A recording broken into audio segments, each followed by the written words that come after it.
The dense and rugged Alaskan wilderness provided the perfect cover for a fierce and sadistic killer. He preyed on women, kidnapping them, raping them, torturing them. He hunted them like animals for his own twisted pleasure.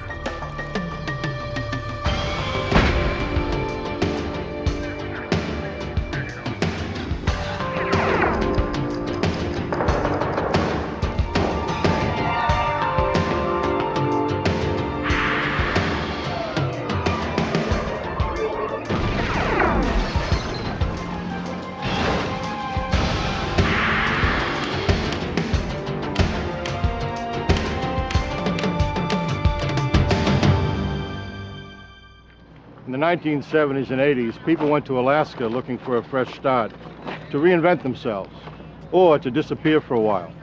Some of those disappearances weren't by choice. I'm Jim Kallstrom, former head of the FBI's New York office. A serial killer's rampage was exposed when the bodies of young women began turning up in shallow graves that dotted the Alaskan wilderness. The killer was at home in the rugged terrain, but the hunt for him began 3,000 miles away, where FBI profilers mapped the criminal's mind.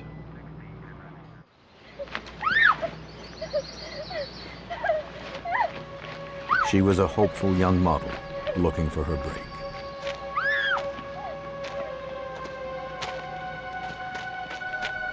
She accepted a job with a man who claimed to be a photographer, but turned out to be a merciless killer.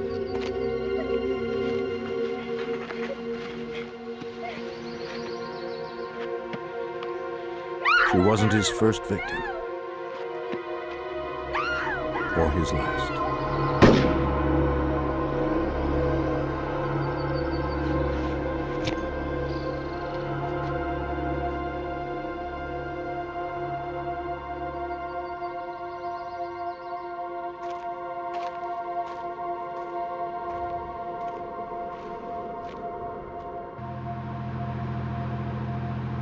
From the 70s through the mid-80s, the wilderness of Alaska became a popular destination as people flowed north to construct the Alaskan pipeline.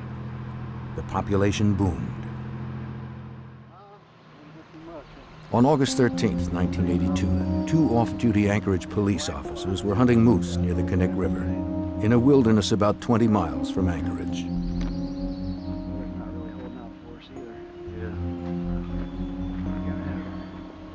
As they made their way through the dense forest, they happened upon partially buried human remains. They left it undisturbed.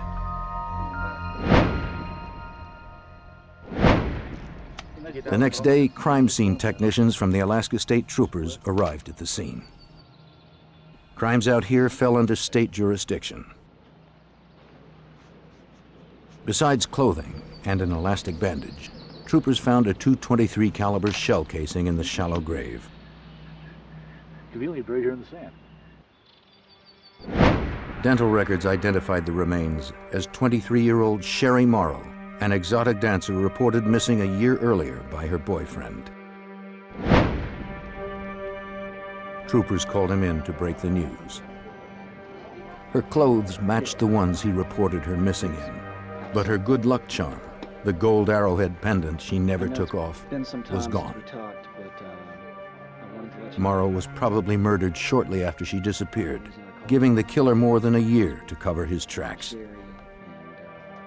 Finding him would be next to impossible. In the year following the discovery of Sherry Morrow's body, more women began turning up. It's a sad truth that finding bodies in the Alaskan wilderness wasn't all that unusual. 2 or 3 times a year, some novice hiker or hunter would get lost and succumb to the elements. But a growing number of bodies had a different story to tell.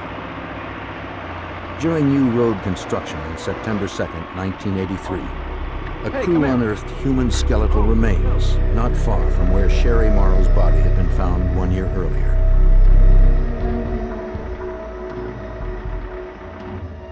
The bones had obviously been here for some time. Yet until recently, this area of the Connect River was so remote that it could only be accessed by boat or light plane. The remains were identified as 17-year-old Paula Goulding, an out-of-work secretary who had moved to Alaska from Hawaii. She had been missing for 5 months.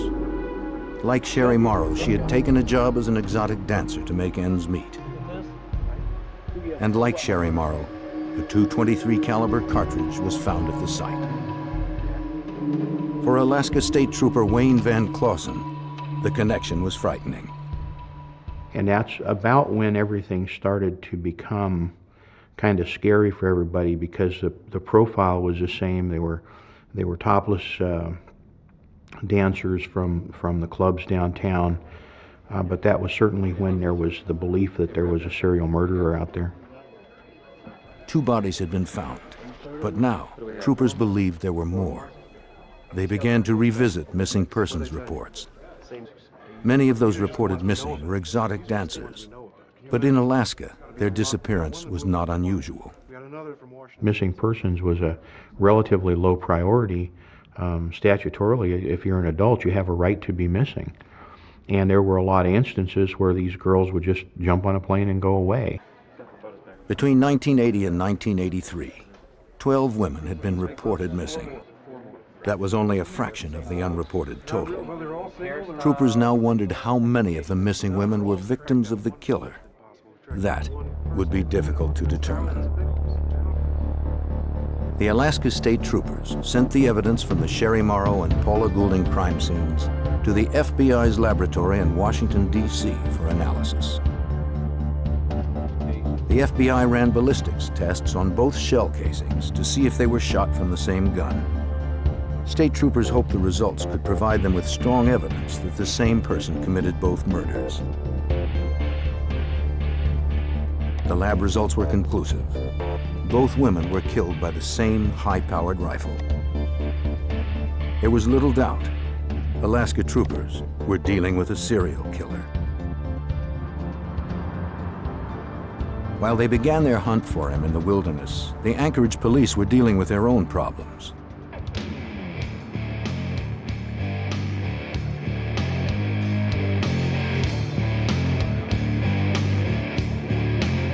Every city has its dark side, and Anchorage is no different.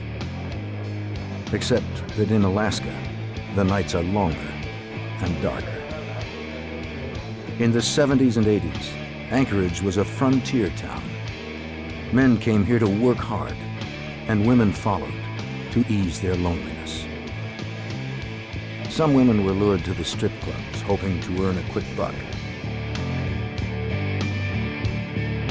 Others, looking for more respectable opportunities, worked in the clubs until something better came up. For many, it never did.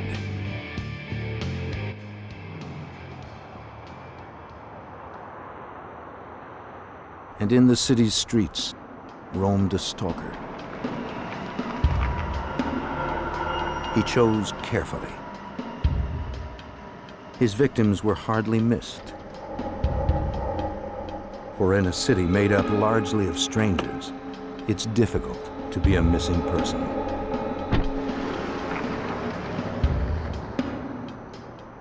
Some of the women who disappeared from Anchorage turned up safely. Some didn't turn up at all. But disappearances weren't the only crimes being reported. On the early morning of June 13th, 1983, Cindy Paulson, age 17, ran down an Anchorage highway. She was partially dressed and in handcuffs. She managed to flag down a passing truck. She was running for her life.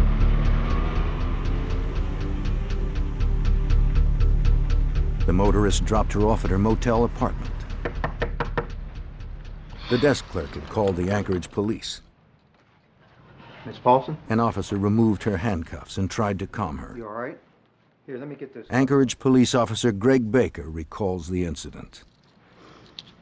We found her in handcuffs with very little clothes on. She was real credible. She was very scared, she was very frightened, and she told us her story. Paulson, the prostitute, told Baker that she picked up a trick the night before. She described him as wiry, scruffy, about 6 feet tall, with glasses and a stutter.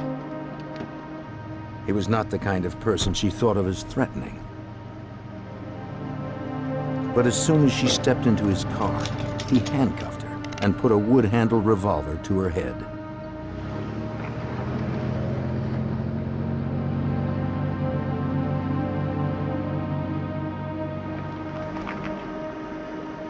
They drove to a respectable residential neighborhood. He pulled her into his house.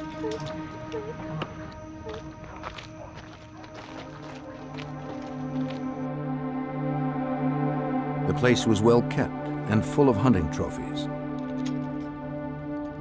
He had a chain hanging from the ceiling of his den. He chained her up and stripped her.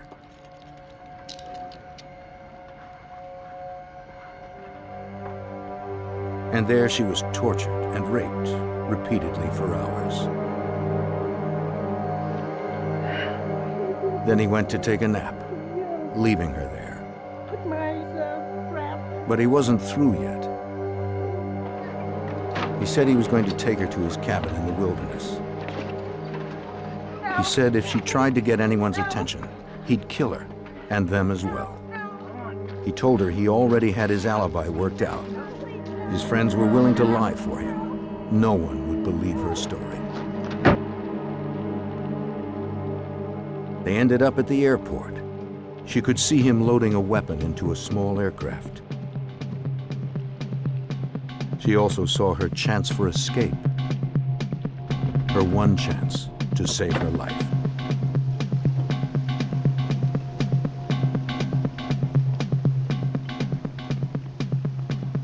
The story sounded outrageous, but her genuine terror compelled Officer Baker to check it out.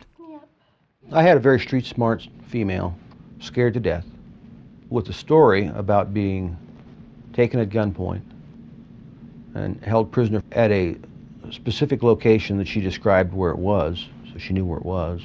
She described the interior of the location. She described the den, up to and including various animals were mounted on the wall.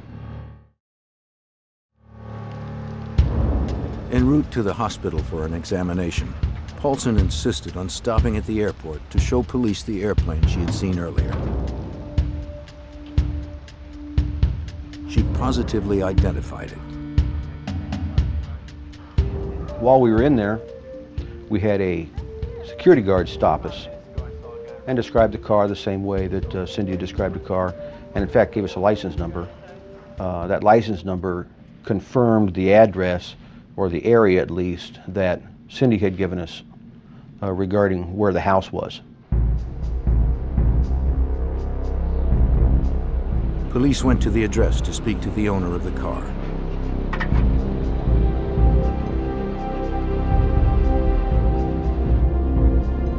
They arrived moments before he pulled up, driving the vehicle described by Cindy Paulson.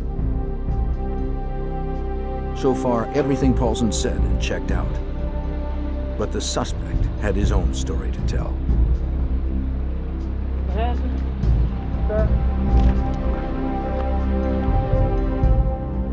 According to the motor vehicle records, the car that Cindy Paulson was abducted in belonged to Robert Hanson, a baker in Anchorage. Hanson, who fit the description of the man Paulson described, calmly answered questions. He said he was at a friend's house from 5 p.m. to 11:30 p.m., repairing a seat for his airplane. Afterward, he went to the home of another friend and stayed until around 5:30 that morning. Then he went to the airport and installed the seat. Hanson gave police his consent to search his house. Again, his home was exactly as Paulson had described. That only proved she'd been in the house, not that Hanson had raped and tortured her there. They could find no evidence of that. They did notice a loose-fitting wall panel. Behind it, they found a collection of weapons, but that wasn't surprising. Hanson was an avid hunter.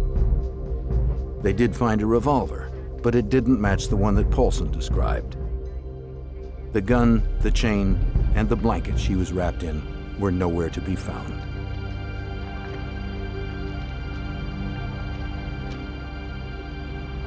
Hanson's car appeared equally clean. Anchorage police found nothing in his car that fit Paulson's story. Those alibis were corroborated and verified, and Mr. Hanson was released after a consent search of his house. Paulson, still shaken from her ordeal, was able to pick Hanson's picture out of a photo lineup. But when given the chance to take a lie detector test, she refused. Her occupation gave her an inherent distrust of the police, and gave police an inherent distrust of her. She felt she'd never be taken seriously. Soon after, she left town for a while to try to put the nightmare behind her. Anchorage authorities were willing to let it drop too. I found out because the alibis were corroborated, and because they had a problem with Cindy Paulson appearing and disappearing, and of course her lifestyle left a lot to be desired, that the case had been suspended at the Anchorage Police Department. Police had gathered no solid evidence linking her story to Robert Hanson. But for Officer Greg Baker, it wasn't over. He was one officer who believed Paulson's story and wouldn't let it go. The predator roaming the streets of Anchorage was still out there, free to claim more victims. Robert Hanson, the most likely suspect in the abduction and rape of Cindy Paulson, had been released for a lack of solid evidence. Officer Baker was still curious. Lately, the Anchorage police had been grappling with what seemed like more than their share of missing persons reports, involving prostitutes like Paulson, or exotic dancers, or women out by themselves. Paulson's assertion that she was about to be put on a plane only reinforced his creeping suspicions about Hanson. He had taken her to the airport where he was going to fly her out with the story that if she maintained her helpfulness, that he'd bring her back and let her go. Well, Cindy was bright enough to know that she was on a one-way trip, and so was I. And so I kind of just put two and two together and figured that he was a very good suspect for the missing dancers. Baker's supervisor had suspended the investigation into Robert Hanson, but Baker couldn't let it go. Cindy Paulson's nightmarish story had too much detail to not have some basis in truth. But no one except Baker would listen to her. He continued his investigation. On the surface, Baker found nothing in Hanson's record to arouse suspicion. He had moved to Anchorage from Iowa 16 years earlier and opened a bakery. It was a huge success. He had a wife and children, and except for his stutter, he fit in completely. When he wasn't in the kitchen, Hanson enjoyed flying his small airplane, a Super Cub Piper. Back on the ground, he took to the woods. He was a solid citizen. He just didn't fit the model of a serial killer. There were plenty of others drifting through Alaska more suited to that role. They didn't have businesses. They didn't have families. Hanson did. He had everything to lose. Frank Rothschild was a prosecutor involved in the Paulson case. Bob the baker. The troopers and the police used to go to his donut shop all the time. It was a very popular place to go. He had a bakery. People knew him. He was friendly. He was just a hard-working guy. Unaware of Officer Greg Baker's local investigation in Anchorage, state troopers were still trying to find their serial killer. Bodies continued to be unearthed in the Alaskan wilderness. Troopers set up a task force to study the similarities between the missing women and the murder victims. They hoped to find a common thread that would lead to a suspect. Until authorities knew more, they did their best to educate dancers and prostitutes about playing safe. For the first time, police and prostitutes were on the same side. According to Rothschild, the goal was preservation. Law enforcement were then and had been for a time advising young women who were working in some of these clubs and who were working the streets to be careful and to advise them there was a maniac out there who seemed to be abducting and killing people. A little digging revealed that Hanson's criminal history was extensive. 12 years earlier, in 1971, he'd been arrested twice for kidnapping, rape, and assault with a deadly weapon. They were crimes that bore an eerie resemblance to what Cindy Paulson had endured. Baker couldn't bring this information to his supervisor. The Paulson case had been officially suspended, and Baker was bucking authority. That left him no alternative. And at that time, I gathered up all the reports and background that I could find on Mr. Hanson and carried it over to the troopers. When the troopers received the file from Officer Baker, they were optimistic. Paulson's testimony, along with Hanson's police record from Anchorage, made him a prime suspect in the state case. The troopers' investigation dovetailed with Baker's. They were both dealing with the same maniac. Robert Hanson was their best suspect. I think everybody was looking at him real seriously because he made a good suspect when you looked into him. He had a pretty extensive criminal background, including some sexual assaults. The only problem was the proof. Though Hanson was a violent sex offender, his record indicated nothing about being capable of homicide, nor was there any direct link from him to Sherry Morrow, Paula Goulding, and the other missing women. At this point, troopers didn't even have enough for a search warrant. They knew only that 3 women were dead and 12 were missing. Out there lurked a serial killer. Troopers needed to catch him before he killed again. They needed help. We knew we had a mass murder on our hands. That was not something Alaska had any experience with.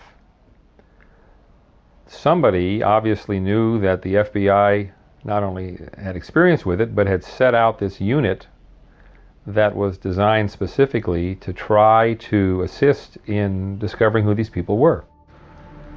To catch a killer in their own backyard, the troopers called on help from over 3,000 miles away.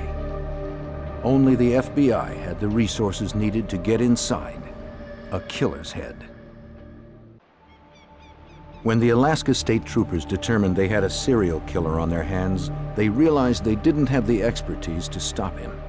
But they knew who did. Quantico, Virginia is home to the FBI's Investigative Support Unit. Here, agents attempt to predict behavioral patterns by analyzing a criminal's actions.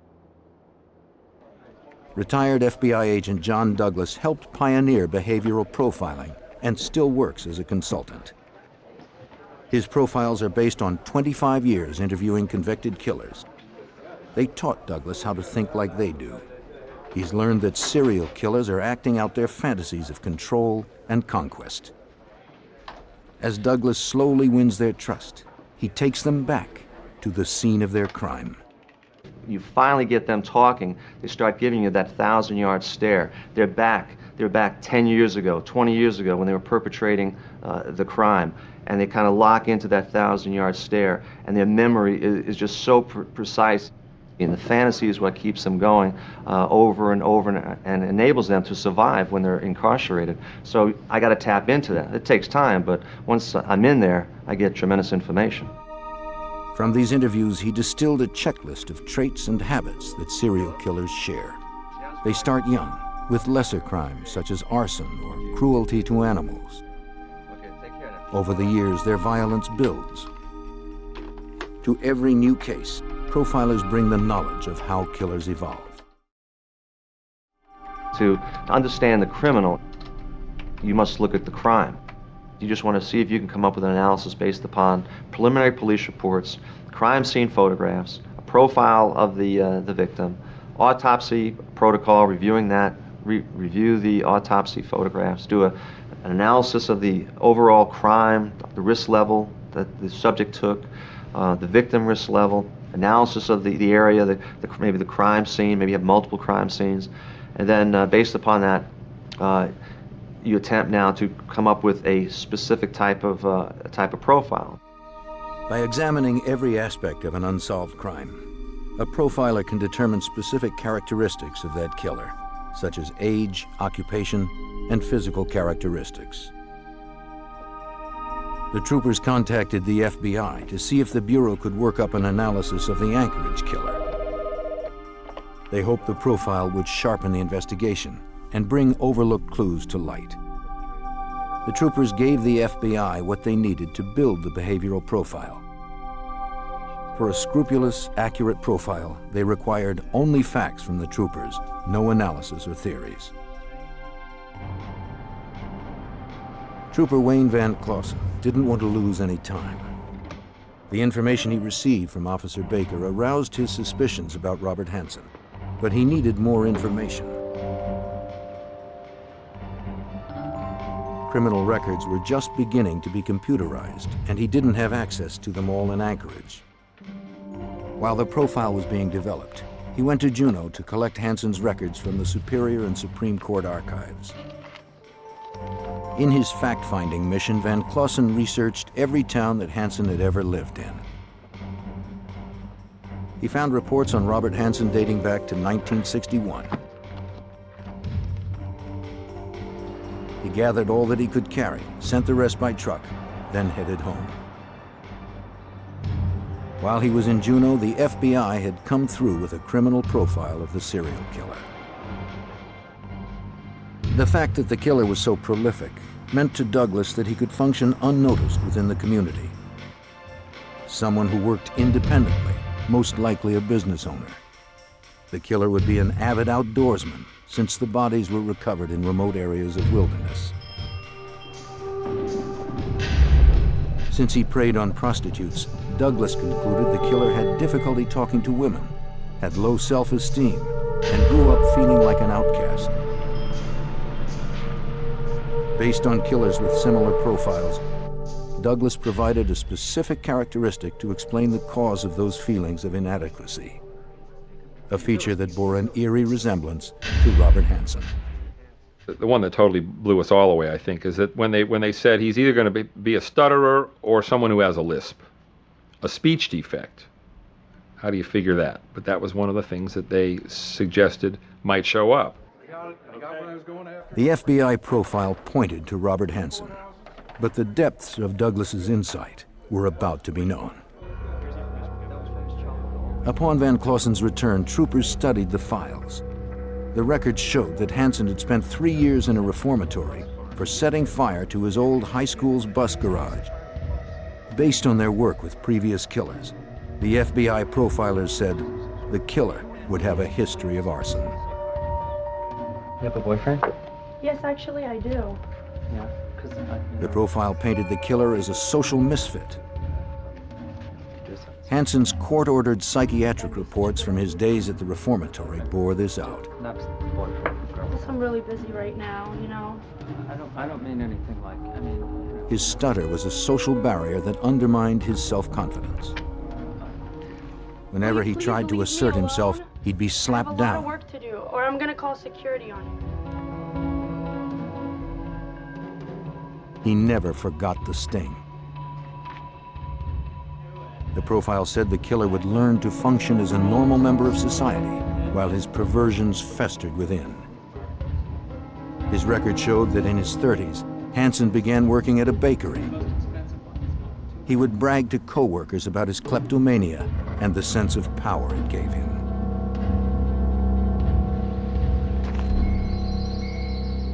He also bragged about his love of hunting. He took great pleasure in exerting power over his prey, stalking it, then wounding it. And he became good at the kill, winning prestigious awards. In 1967, he moved to Alaska to start a new life and for better hunting. 3 years after moving there, his record showed he was arrested for the attempted rape of a young receptionist at gunpoint. He pleaded no contest to assault with a deadly weapon.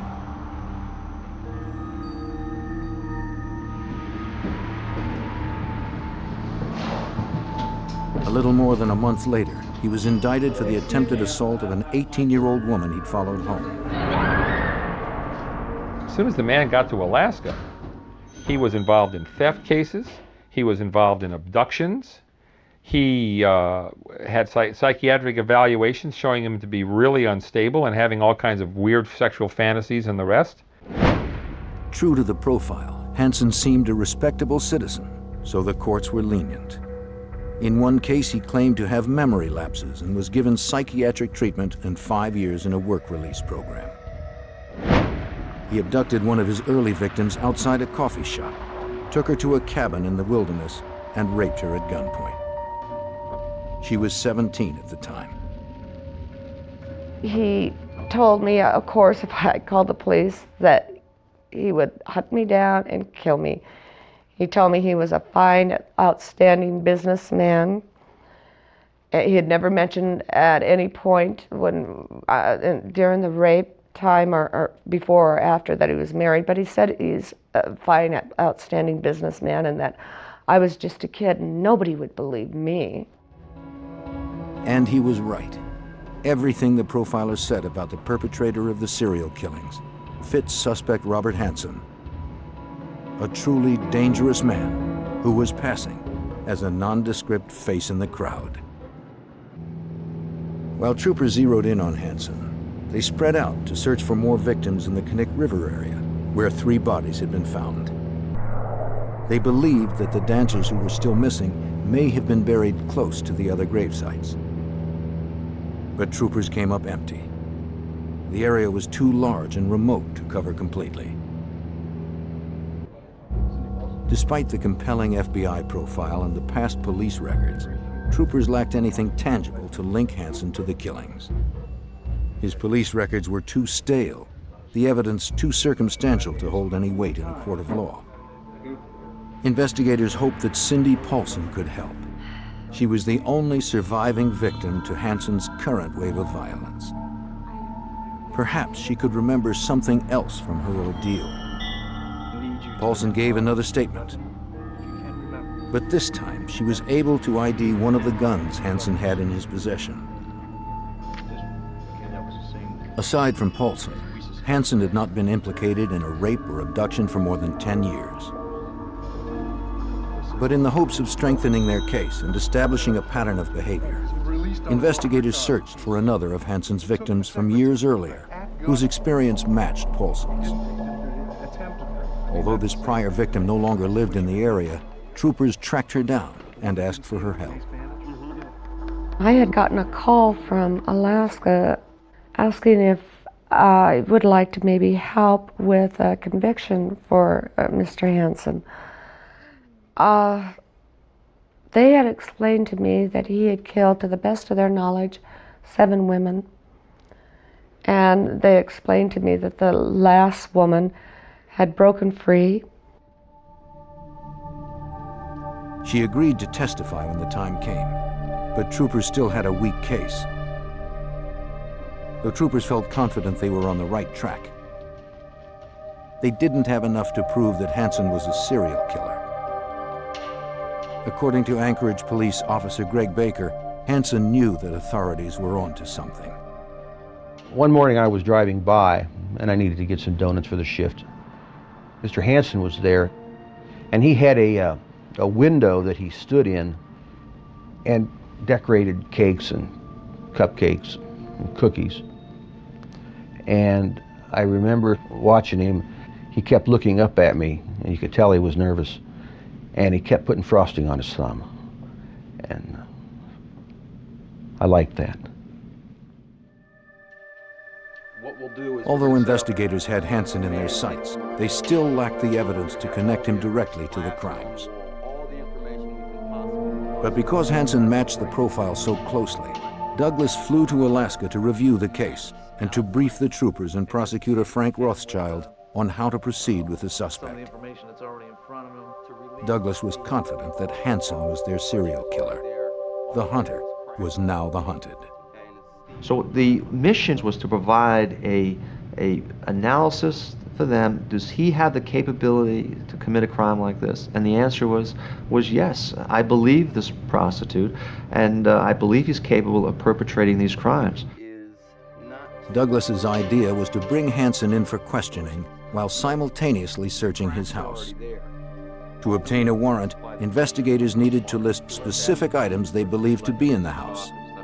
They knew to look for the gun that Cindy Paulson described, and the one that fired the bullets found in the graves of Sherry Morrow and Paula Goulding.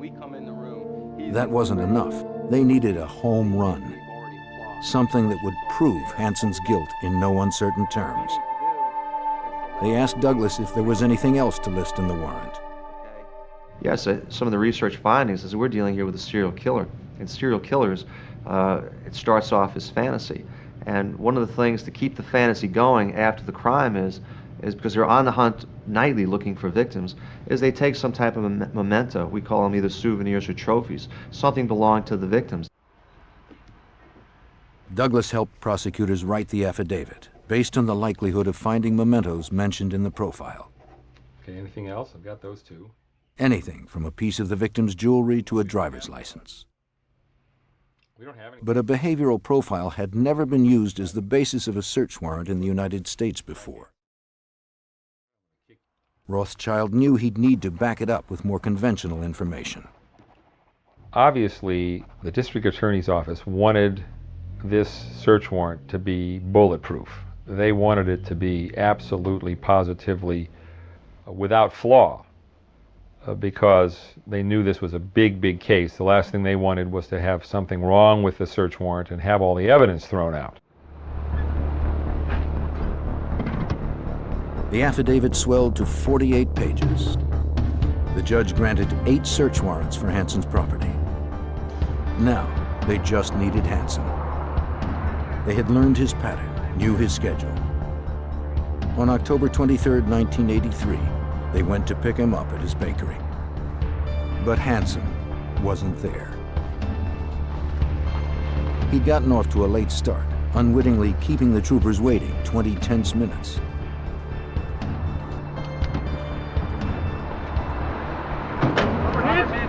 Robert Hanson? Alaska Police Sergeant, will you step away from your car? When asked to come in for questioning, he didn't resist. The interrogation room was ready for him. The goal was to keep him off balance, hoping to elicit a confession and avoid a lengthy legal case. Douglas helped the troopers design the interrogation room for the biggest psychological impact. Crime scene photos and related materials were strewn everywhere for Hanson to contemplate before his interview. At the appointed moment, the troopers arrived, Hello, Mr. and the Hanson. mind game began. Mr. Hanson? The FBI coached Rothschild on how to play it. Ask him questions in a way that would prompt more discussion. So that's game plan number one. Then obviously, we've got all of these cases that have been investigated. And to get him to talk specifically about those, he's trying to search us out. What do we know?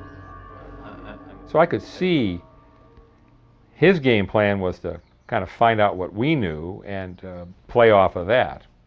And my game plan, of course, is to find out what he knew. While Rothschild tried to get Hanson to open up and confess, troopers served the search warrants. Hanson's wife was home. The troopers were extra cautious, videotaping the entire procedure. What they were looking for could be anywhere, even in plain sight.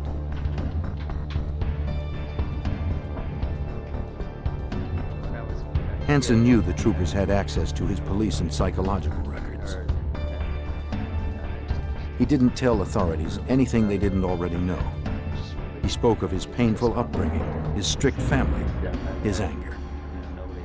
He admitted to picking up dancers and prostitutes in the early 70s, and how enraged he became when they tried to raise their prices. but he denied threatening any of them. He admitted nothing. While Hanson told his story and his house was being turned inside out, other troopers headed to his bakery and to the airport to search his plane. Both were clean. The house became the focal point of the investigation.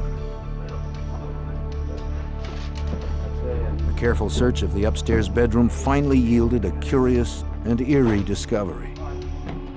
An aerial map of the region, peppered with 37 X's. They seemed to be clustered mainly around the area where bodies had been found. But there were dozens more marks than bodies, at least so far. The searchers continued up to the attic. Under insulation, the troopers found weapons. Among the items found were a .223 Ruger Mini 14 rifle, like the one used to kill Sherry Morrow and Paula Goulding, and a wood-handled revolver resembling the one described by Cindy Paulson. Yeah. The search team let Van Clausen know the good news. Sounds good. These women look familiar? Have you ever seen them? The net was closing on Hanson, and he knew it. But he wasn't ready to talk just yet. Take another look. The interview dragged on for hours. It didn't seem like a confession was likely. I haven't. I've never seen it. While troopers collected the evidence, the case unwound even further. Hanson's friend and neighbors stopped by, curious about the activity. She was stunned by the news, then made a confession that demolished the last of Hanson's story. She told troopers that her husband provided Hanson with his alibi on the night of Cindy Paulson's abduction. He'd lied to protect his friend, not realizing how serious Hanson's charges were. The husband later called police and retracted his statement. Hanson's alibi evaporated. As the search continued, the troopers found the most incriminating evidence so far. Evidence that Douglas knew had to be there somewhere. They found Sherry Morrow's necklace and other personal property belonging to the dead or missing women. They had found Hanson's stash of trophies. Yeah, this is Baker here. Investigators called the station. Though they had Hanson where they wanted him, still he wouldn't confess. But they had enough to lock him up on the Cindy Paulson case. Bail was set at $500,000. Investigators now had time to build their case against Hanson as a serial killer. They called the prior victim to see if she was still on board. And at that time, they thought he had killed 11 women. And was I still interested in being a witness? They really felt that they may need me because he hadn't confessed. All right, what you got? 3 points on the map found in his bedroom matched the locations of bodies recovered by the troopers. Another X marked the location of a body recovered by Seward police years earlier.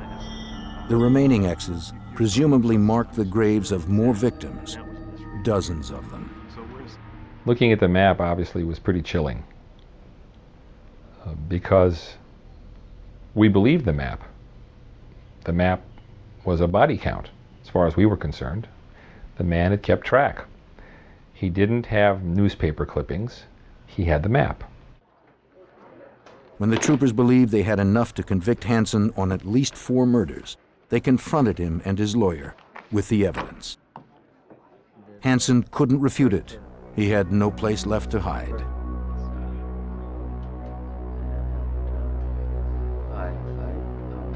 Finally, it was time to confess. Time for Hanson to cut a deal. Hanson said he would confess to the murders that could be proven, as long as the trial was given no publicity and that his family be left alone. He demanded that he be imprisoned outside of Alaska when the trial was over. In exchange for only 4 convictions, he agreed to show the troopers where more bodies were buried. Investigators called the prior victim to tell her the good news. The third time they called back and said that he had confessed and they wouldn't need me. So I hung up the phone when we were done talking, got my son off to school, got my husband out the door, and proceeded to fall apart. I started crying. I couldn't stop. I had no control over it. It controlled me. I could see each and every one of those women, how they died, probably hunted down like dogs, wounded and then hunted more.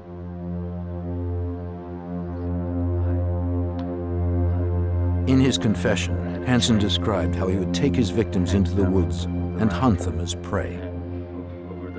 Over the dozen years that he lived in Alaska, he'd raped more than 30 women and developed many strategies for capturing them. Once he found a likely target, a solitary woman like Sherry Morrow, he would befriend her and arrange to meet her at a fast food place. If they were dancers or aspiring models, he'd offer to pay to photograph them. He'd arrive early and stay in his car. That way he'd be certain the woman arrived alone and had no one waiting for her in the parking lot. No witnesses. Then he'd go in and meet his new victim.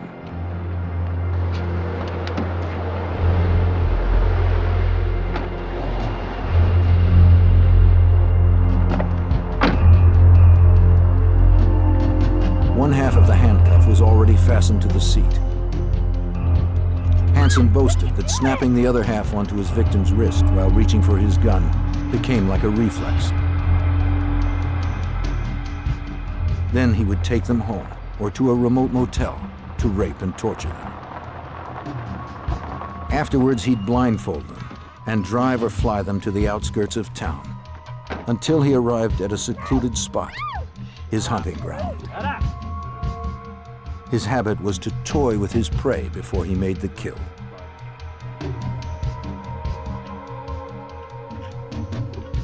Hanson confessed that in the summer of '83, he devised what he called his summer plan. He sent his family away so he could bring his victims home. When he was done with them, he'd dispose of them in the wilderness. Close 26. On February 27, 1984, Robert Hanson was convicted of murdering 4 women and sentenced to 461 years plus life with no chance of parole.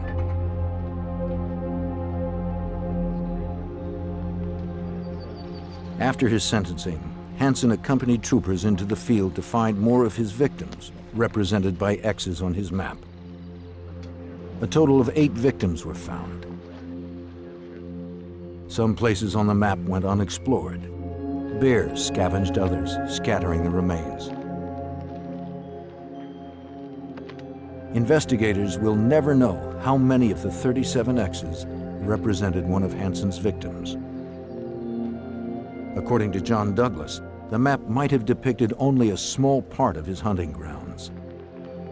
Killers like Hanson will come into contact with a lot of women, but fantasy is everything, and they may not like the way the person talks or the person dresses, the style, and so they'll make a decision. Well, this one will live. This one over here will die. I believe he was good for a lot more cases, and I still believe there was a chance that one of the reasons that caused him to go up to Alaska, he was running away from homicides back in the lower 48.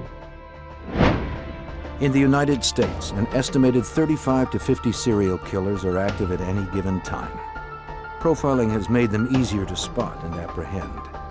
Each time one is captured, investigators learn more about their twisted motivations, making it easier to catch the next one. A sleepy southern town becomes a place of unimaginable horror as young girls begin disappearing. A cunning serial killer is on the loose, tormenting a family while evading capture. Until investigators could find a way to stop him, he would continue his hunt for more victims.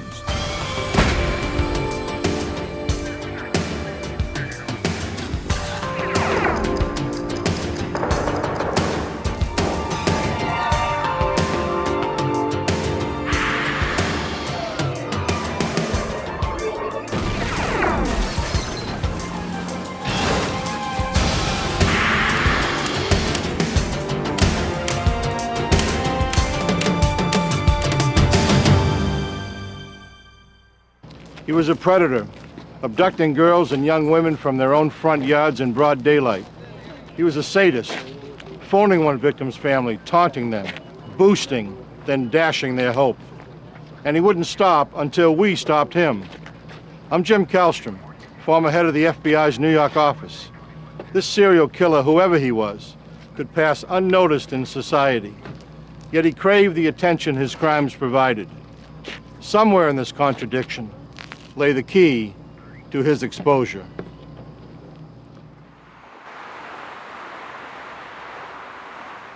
May 31st, 1985.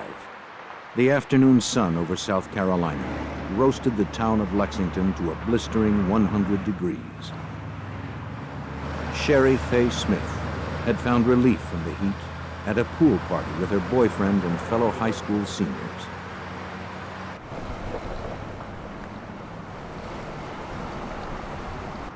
She was looking forward to the carefree days between her final exams and graduation. All of summer and the rest of her life awaited the ambitious 17-year-old. She lived with her family in a quiet, rural community, a safe place tucked away on the edge of town.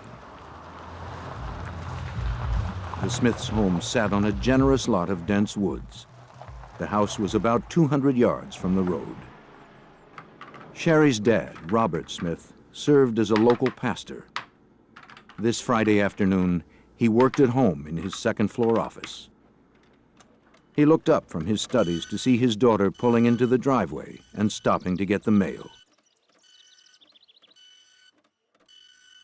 In the next few moments, life in Lexington, South Carolina, changed forever.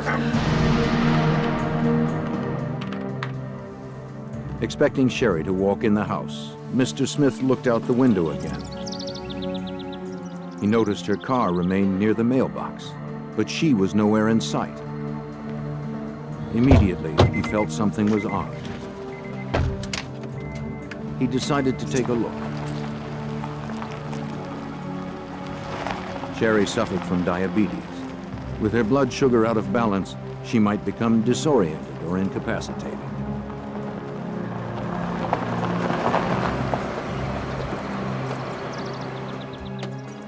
When he arrived at the bottom of the driveway, Mr. Smith found Sherry's car still running and the door swung open.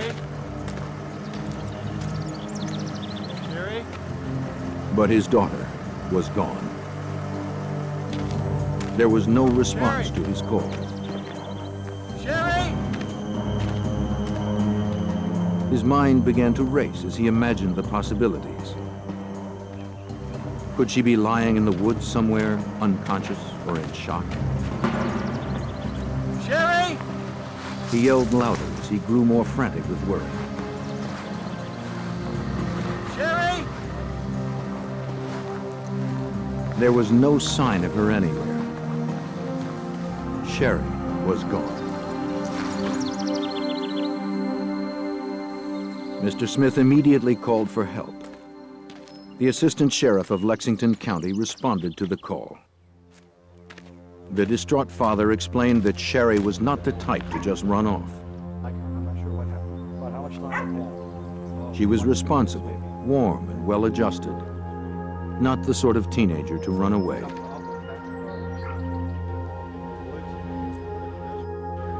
But the sheriff took nothing for granted. He questioned Smith about his relationship with his daughter. Today, more than a decade later, Assistant Sheriff Lewis McCarty vividly recalls his impressions of the Smith family during his first conversation with Sherry's father. We discussed his daughter's grades, what kind of child she was.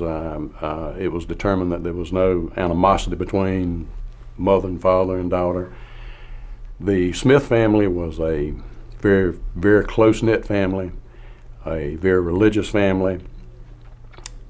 You just had the sixth sense that they were extremely close, that this child would not have run away on her own. The investigator couldn't shake the feeling that something bad had happened to Sherry Smith. And the same intuition told him it had nothing to do with her medical condition. Every minute that passed increased the likelihood that Sherry might never be found. Knowing this, the sheriff called for assistance, bypassing the 24-hour waiting period required before officially classifying an individual as a missing person. While waiting for the other officers to arrive, the sheriff and Robert Smith retraced Sherry's steps, careful not to destroy any possible evidence. But the naked eye search yielded nothing. They had to wait for more equipment and expertise.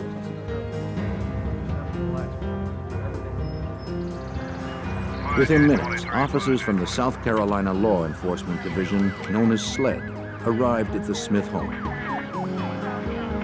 Investigators combed the scene, looking for tire tracks, foot impressions, or fingerprints. They found nothing. Knowing the next few hours were critical, the authorities assembled a task force and organized a massive ground search. The possibility of an abduction prompted a swift response. Crimes like this simply did not happen. Surrounding counties sent every available officer to help.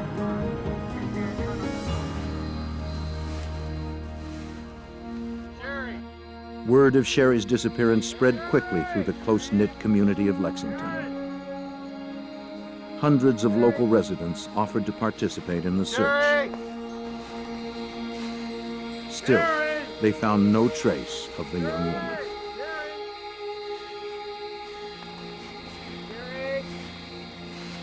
Though there was no direct evidence that a federal crime had been committed, state investigators called on the expertise of the FBI. They wanted the Bureau to unofficially advise in the search and to assist in the investigation. Special Agent John Vollmer from the FBI's Columbia office was dispatched to the Smiths' house the next morning. The disappearance had even baffled the experts. She was nowhere to be found. And she was not from a type of family background where that would readily indicate she'd run off with somebody. She was from a very stable, good family background, and they immediately thought obviously something had happened to her. But we had no idea at that point what. The search urgently continued, with hundreds of volunteers and officers working around the clock.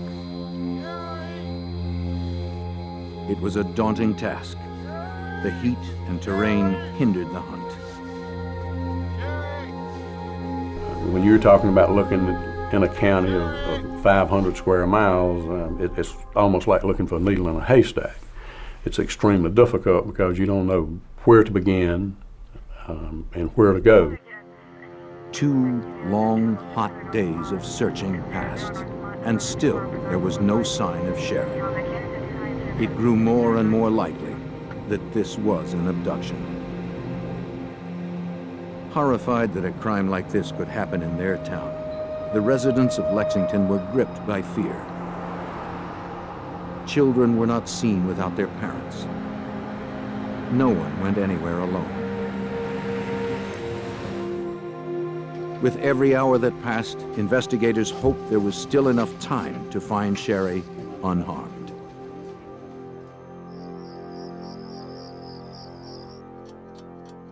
On June 3rd, 3 days after Sherry Faye's disappearance, at about 2:30 in the morning, a call disturbed the Smiths' restless sleep.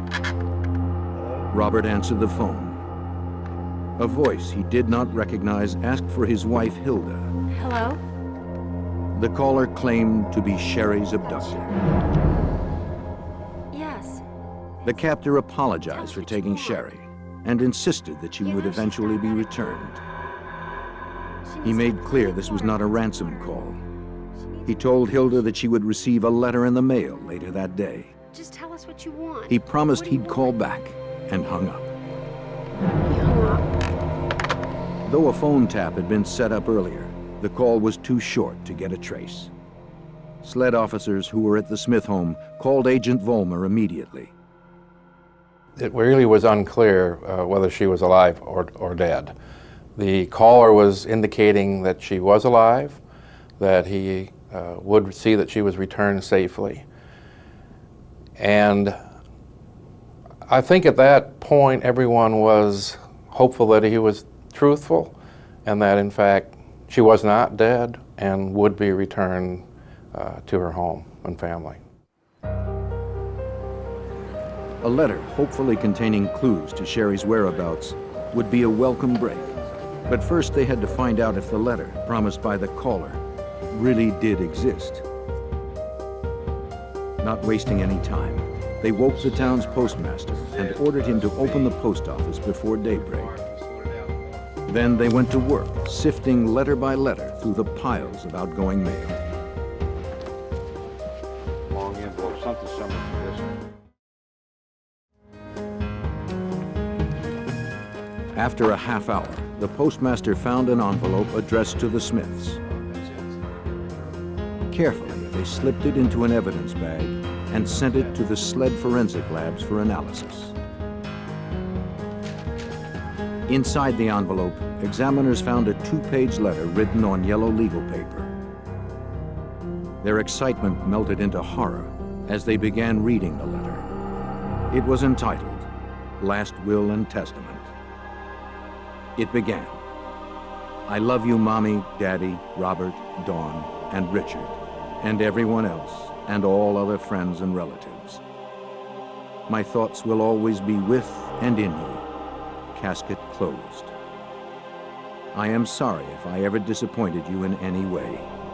I only wanted to make you proud of me because I have always been proud of my family. The letter ended with, all my love, always, Sharon, Sherry Faye, Smith. With the help of the Smith family, investigators confirmed that the handwriting was Sherry's.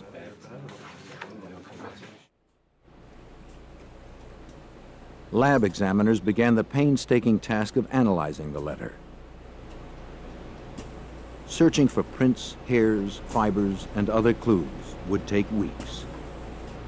While investigators hoped the document might provide other valuable leads, they were alarmed by the letter's content. We were shocked.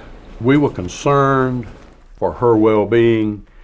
There were several phrases in the letter that she refers to. One would be casket closed. Is, you know, why would a child make a statement, casket closed?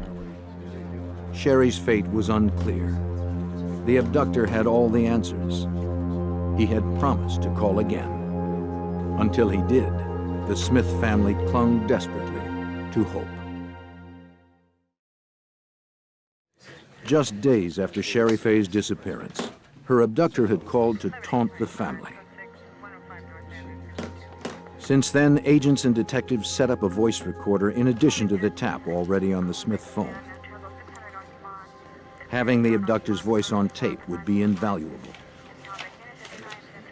If the suspect called again, they would be ready. The wait was excruciating.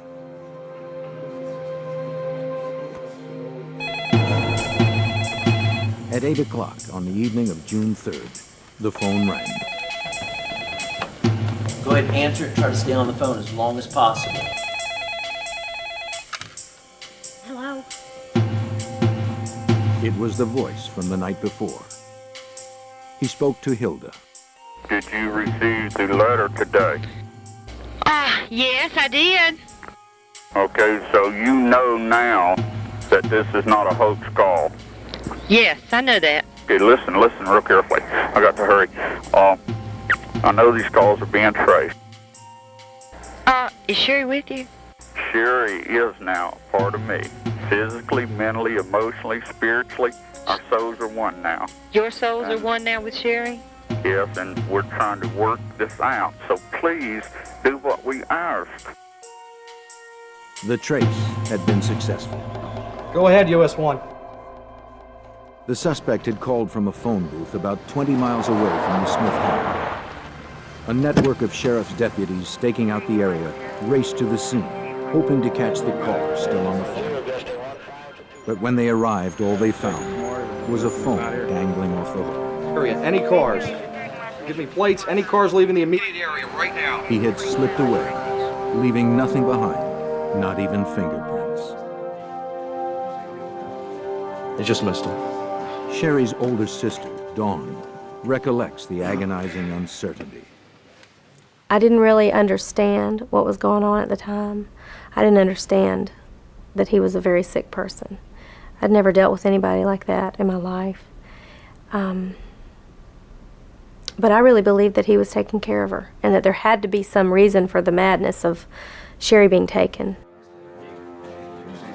On the surface, the abductor's phone conversations revealed nothing about Sherry's whereabouts. However, for the FBI, the phone calls offered the first glimpse inside the mind of this twisted predator. It would be up to FBI profilers in the Investigative Support Unit at Quantico, Virginia, to penetrate this criminal's mind. John Douglas pioneered behavioral profiling for the FBI. He and others developed the investigative tool from over 25 years of interviews with convicted killers, arsonists, rapists, and bombers.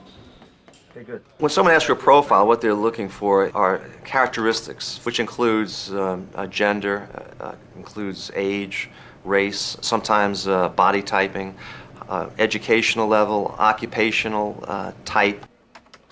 To determine these characteristics, the profiler attempts to think like the killer. He tries to uncover his motivations.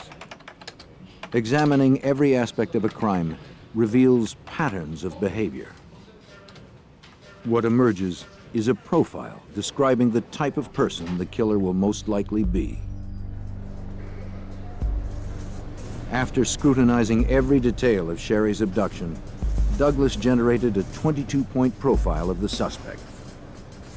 He painted the abductor as a white male, in his late 20s to early 30s, with above-average intelligence. He would most likely work as a blue-collar day laborer. Because it sounded as if the killer had electronically distorted his voice, he probably worked in electrical contracting.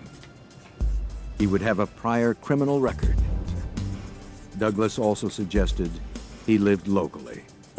The tone and content of his phone calls indicated he was an asocial obsessive-compulsive. If the stress of everyday life became too great, he would break down. He would then feel compelled to compensate for his own inadequacies through violent actions. He's the type of guy that he feels like one grain of sand on a beach where there are billions and billions of grains of sand. He feels like nothing. He feels like a nobody. And how can this nobody, this personality, this person who's probably overweight, low self-esteem, unattractive, how can he become a somebody? He'll go after victims that there was no chance that he would ever come in contact with someone like a Sherry Faye Smith. And so for the first time in their life, they can be powerful. On Wednesday, June 5th, the Smiths received another call. This time, he gave the family directions to where they would find Sherry. Listen carefully. Take Highway 378 west to traffic circle. Turn left at white frame building. 6 feet beyond, we're waiting. God chose us.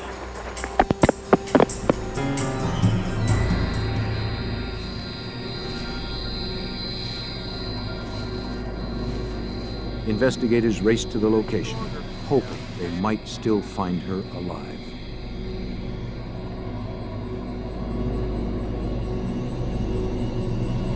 "6 days after her mysterious disappearance, investigators found the body of Sherry Faye Smith.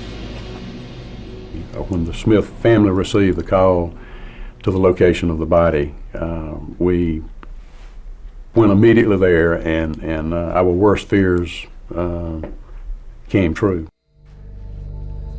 Sherry's body had been laid in the woods of Saluda County, some 17 miles from the home from which she vanished. Her abductor was now wanted for first-degree murder. A week of 100-degree heat had taken its toll.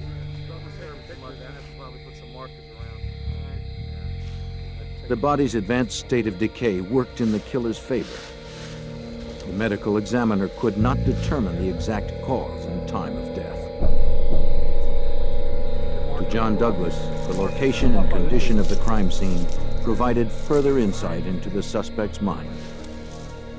He had some criminal sophistication, because I believe what he did is he waited for her to now go into advanced stages of decomposition, which would make it more difficult for law enforcement to determine cause and method of death in this state of decomposition. The confirmation of Sherry's murder devastated the Lexington community. That Saturday, a crowd of 1,000 mourners attended a funeral service at the town's First Baptist Church. That evening, following Sherry's funeral, the killer could not resist inflicting more torment. Well, may I speak to Mrs. Smith? Sherry's Aunt Beverly answered the phone. I want to speak to Dawn. I'm sorry, she's not available either. Beverly stalled him, hoping to gain valuable time for the phone trace. Yeah, I have to go then if I can't talk to her. But the suspect threatened to hang up if he couldn't immediately speak to Dawn. Hello? This thing got out of hand, and all I wanted to do was make love to Dawn. I've been watching her for a couple of weeks. To who? I'm sorry, to Sherry. Dawn, I hope you and your family forgive me for this. When you killed Sherry, was she at peace? She wasn't afraid or anything? She was not. She was at peace. She knew that God was with her, and she was going to become an angel. Overwhelmed with grief, Sherry's mother insisted on talking to her daughter's murderer. Did you tell her you were going to kill her? Yes, I did, and I gave her the choice, and she picked suffocation. My God, how could you? It did not escape the attention of the FBI and local investigators that the killer had mistakenly used Dawn's name when he spoke of Sherry. They braced themselves for the possibility that this killer might be turning his murderous obsession towards Dawn. But the suspect would make only one more call before falling ominously silent. Though he wasn't talking, they knew he was still out there, terrifying a community. And the profile predicted that if he killed once, he would kill again.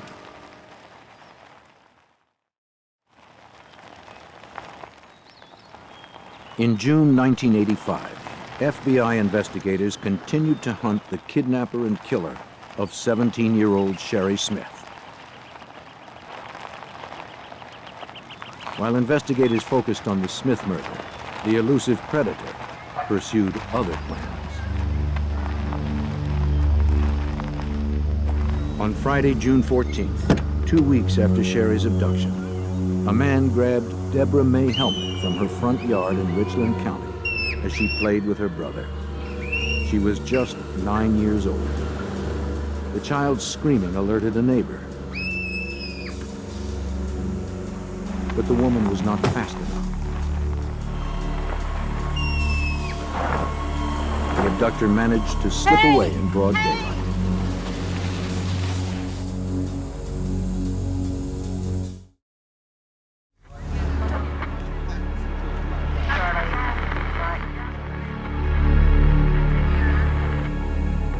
Helmick's neighbor could only provide vague information.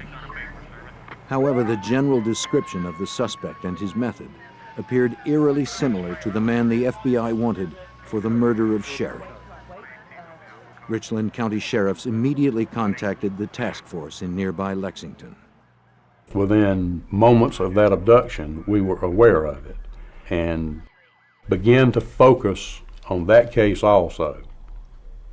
We were pretty much in our minds, I think that everybody knew these two cases were connected.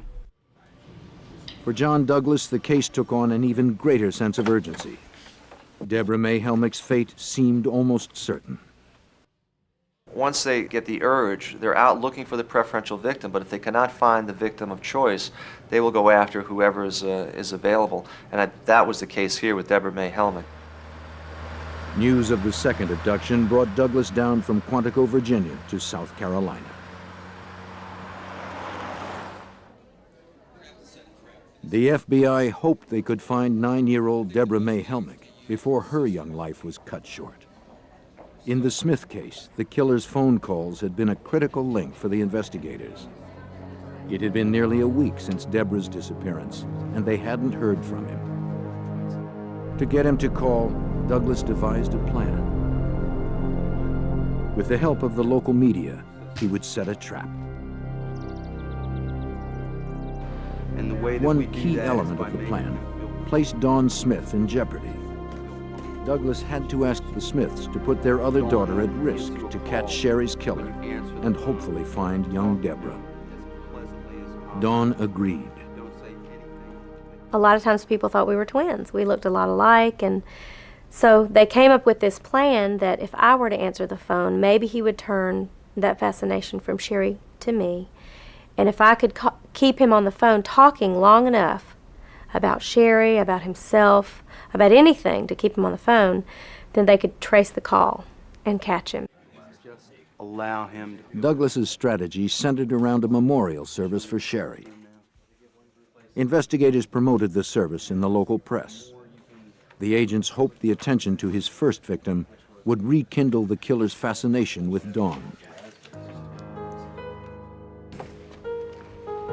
Douglas needed something else to bait the trap, a personal item from Sherry's room. Based on experience, Douglas knew that sexual predators are often attracted to personal items of their victims. She likes koalas. They want mementos that they can keep, even display as trophies. He noticed the koala bear. It was the mascot of the university she planned to attend in the fall. This is going to work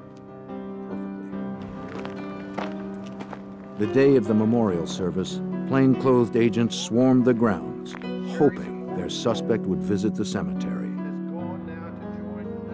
As the family's minister delivered a eulogy, Dawn and her parents huddled close. Though Dawn had willingly volunteered to lure the killer to the trap, the danger it presented weighed on everyone's mind. There was no telling what the suspect might do. The security around Dawn was heightened. We were extremely concerned about Dawn becoming a victim. Then, as planned, Dawn placed some flowers and the koala bear on her sister's grave. Now all that was left to do was wait. Using Douglas's profile, FBI agents coached Dawn on how to handle the suspect when he called. I was told to never be threatening, to never be harsh, to be real understanding and sympathetic and compassionate, and I was with him. And I think he liked that because he felt like he was very much in charge, which is something that he thrived on. Several calls came to the Smith home following the memorial service. Not knowing if it was Sherry's killer, Dawn had to answer every one. Shortly after midnight, the phone at the Smith house rang again.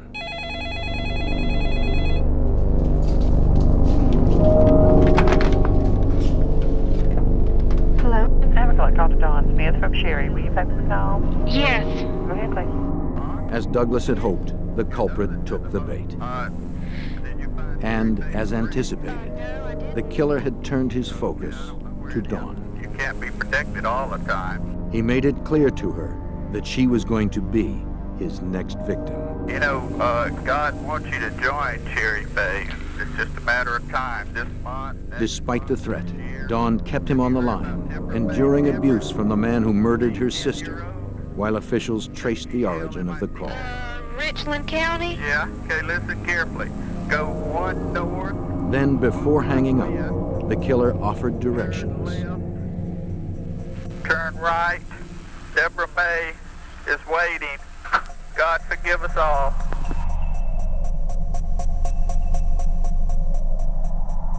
Special Agent John Vollmer feared that the killer would not stop there. Once he called about Deborah Helmick, then you're leading into the possibility that you now are dealing with a possible serial killer who has killed now at least 2, you suspect, maybe others before, and may continue to kill others.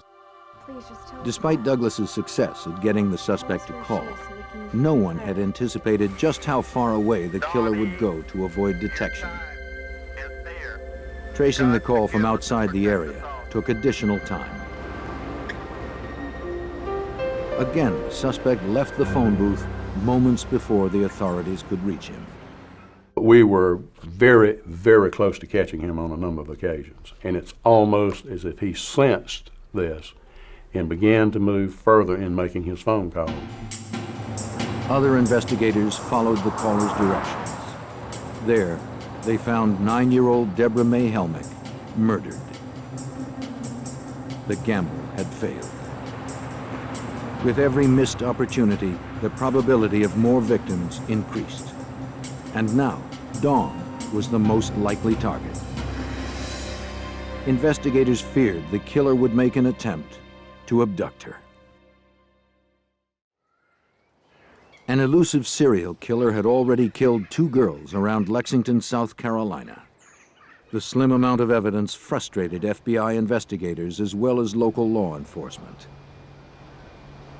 But the forensic analysis was about to generate the biggest break in the investigation. The last will and testament of Sherry Smith was examined by Gail Heath, director of the Questioned Document section of the South Carolina Law Enforcement Labs. Using an ESDA machine, Heath hoped to find hard evidence. The ESDA, an acronym for Electrostatic Detection Apparatus, can pick up images that are invisible to the naked eye. It works on the opposite principle of a printing press. Instead of coating raised letters with ink to create an image, the ESDA fills in the indentations on the document in question with graphite. When an imaging film similar to Saran wrap is pulled tight over the document, a readable image comes through. After hours of examining the document, Heath found indented writing. It appeared to be a phone number and a name. The particular name and phone number in question, we were able to bring up the entire area code, the first 3 numbers of the prefix, the next 2 numbers, the 3rd number we were unsure of, and then we had the 4th number. The name on the pad was Joe. From the area code, investigators determined the number was from Alabama. To fill in the missing digit, investigators called every combination of the phone number until they reached a party who had the same name as the one found on the legal pad. They finally made a match. The number belonged to a man named Joe Shepard. Investigators scrutinized his phone records. They found that he had received a call from an address just outside of Lexington in Lake Murray, South Carolina. Either of these addresses could belong to the killer. Armed with the FBI profile, local police visited the Alabama address.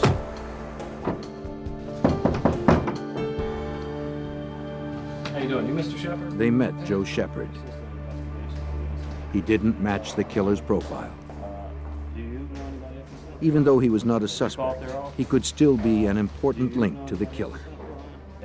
Police had to find out the connection between him and the Lake Murray, South Carolina phone call. Shepard explained it came from his parents' home. South Carolina officers verified that the address belonged to Joe Shepard's parents, Ellis and Sharon Shepard. Investigators went to the Lake Murray address to question the residents.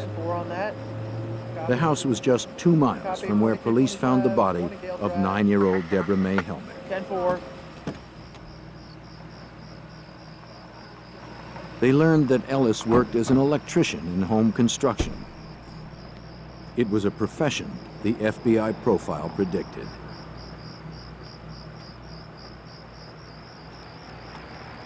As the officers knocked on the door, a car pulled into the driveway.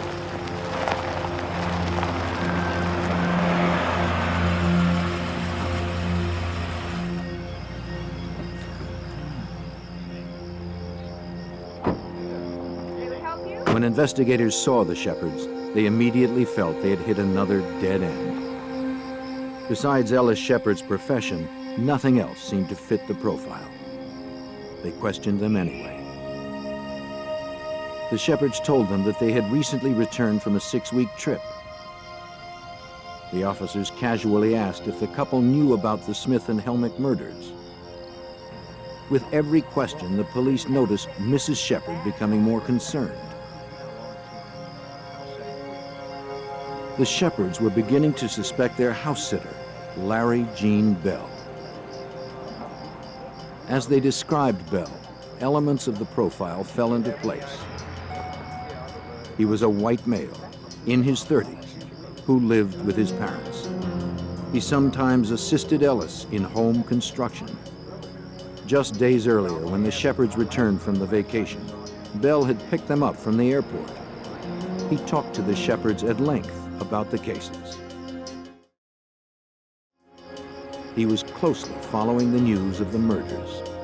It was more evidence of a meticulous mind and behavior consistent with the profile. They said that he had saved the newspaper articles, told them all about the case in great detail from the airport back to their residence. Again, it was uncanny how much this profile was on track. The detectives asked if they could see the inside of the house. Suspecting the killer had used a weapon to force Sherry Smith into the car, they asked Ellis Shepard if he owned a gun. Shepard led them to a drawer where he kept his revolver. Last time I used this gun. To his surprise, the gun was gone. Got a good idea. The officers asked the couple to accompany them to the precinct. They wanted the Shepards to listen to recordings of the killer's calls to the Smith family. The investigators needed to know if the voice on the recordings belonged to their house sitter. For a couple of months, and then they'd find out I'm sane, and then I'd get tried and get sent to electric chair, put in prison the rest of my life. I'm not going to stay in prison the rest of my life. Though the caller may have electronically altered his voice, to the Shepards, it was clear that the man on the tape was their house sitter, Larry Jean Bell. I filled in all the holes and everything. We were all extremely elated. We could not show any emotion, but we knew that we had the case at that point. We had our man. But anyway. The Shepards told the police that they expected Bell to return to their home at 7:30 the next morning for work. We're going to have a Detective Perry take you outside. Investigators staked out Bell's residence. This time, there was no way he could elude capture.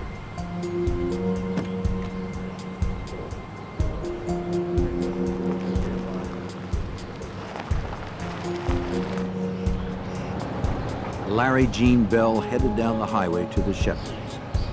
He failed to notice the unmarked police car following behind him. The officers radioed to another car waiting to cut him off at the approaching intersection.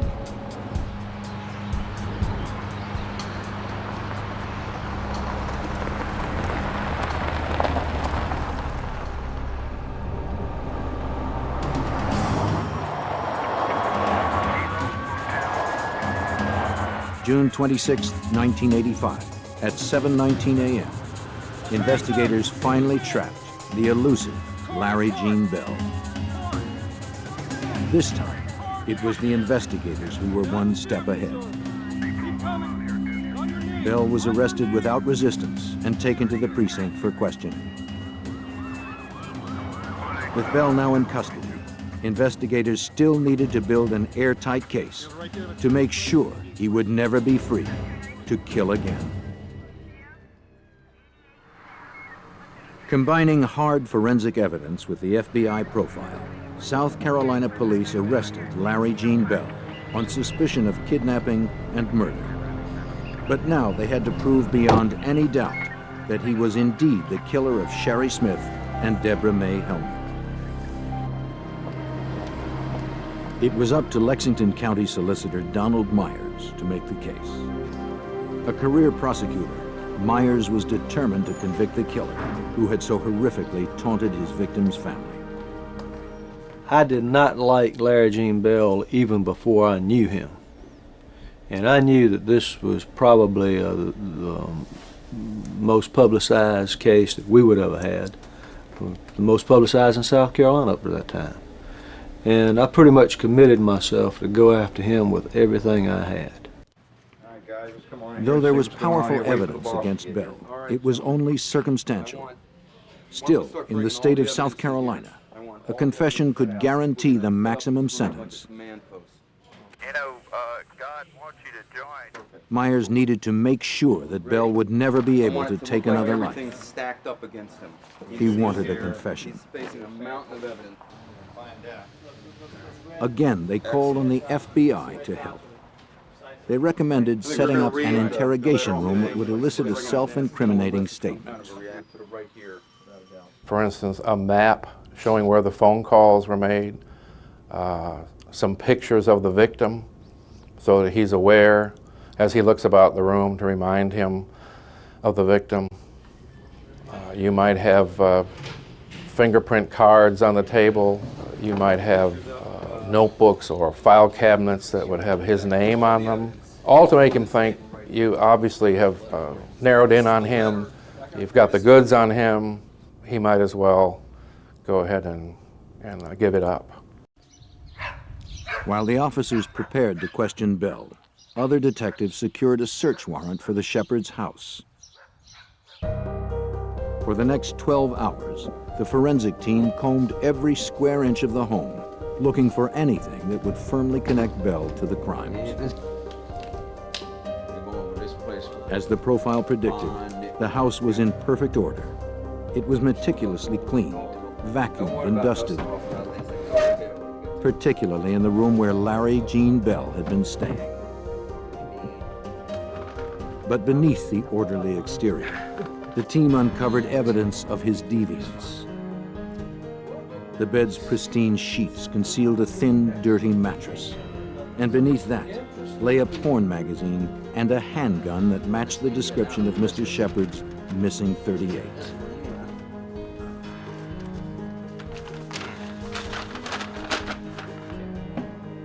Despite the freshly vacuumed carpets, an investigator retrieved a blonde hair in the space where a vacuum cleaner wouldn't reach. A lab would match the strand to Sherry Smith.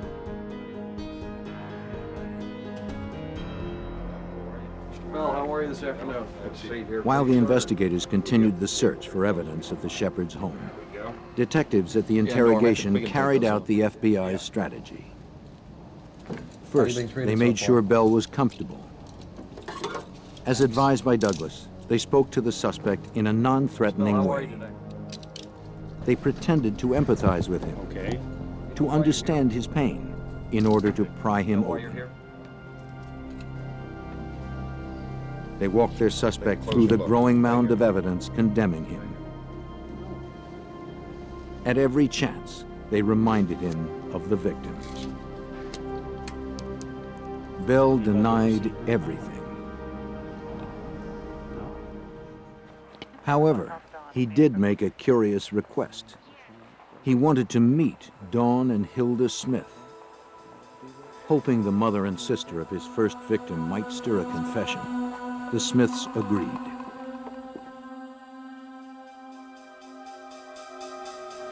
Hilda and Dawn tried to mentally prepare themselves.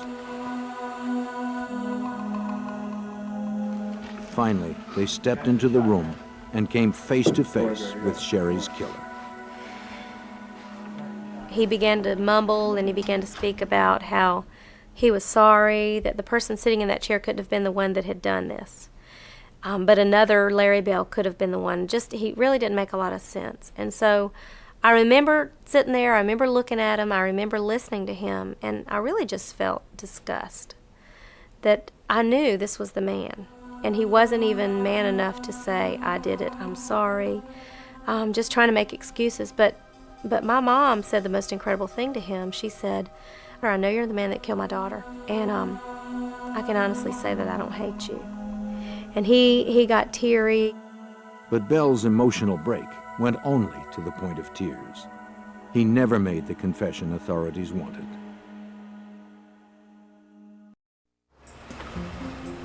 After weeks of compiling evidence, Myers and the investigators began to piece together the sequence of events of May 31st, 1985. Bell noticed Sherry Smith after dropping his mother off at a doctor's appointment. Something about the young woman triggered his lecherous cravings.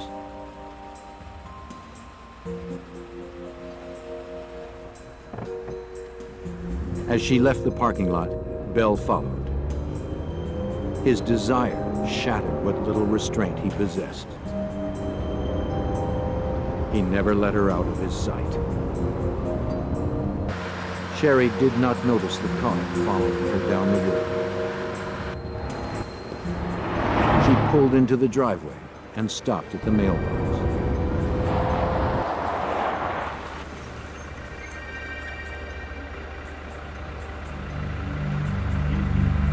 Bell wasted no time. Tell me the way to... He had taken Sherry completely by surprise. Come on, you're going with me! He brought Sherry to the Shepherd's house on Lake Murray. Bell then canceled dinner with friends.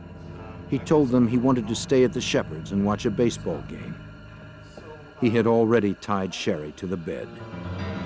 The evidence showed that Sherry had been raped.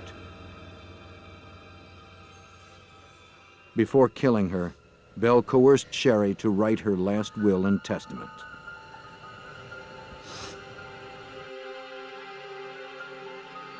"12 hours after she disappeared, he covered her mouth with duct tape and suffocated her.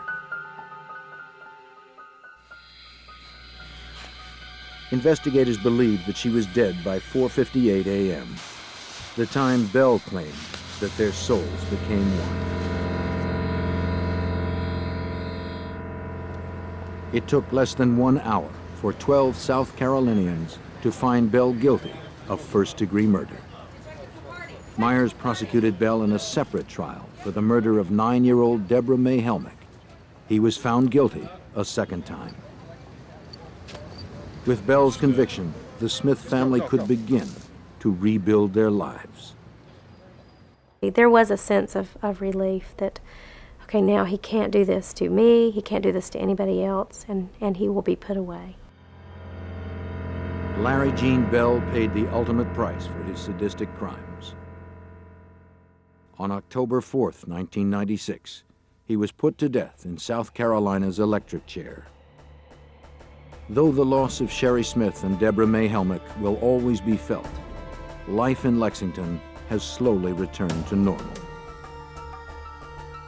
With skill and determination, the South Carolina law enforcement community and the FBI brought closure to a grieving town by ending the deadly game of cat and mouse.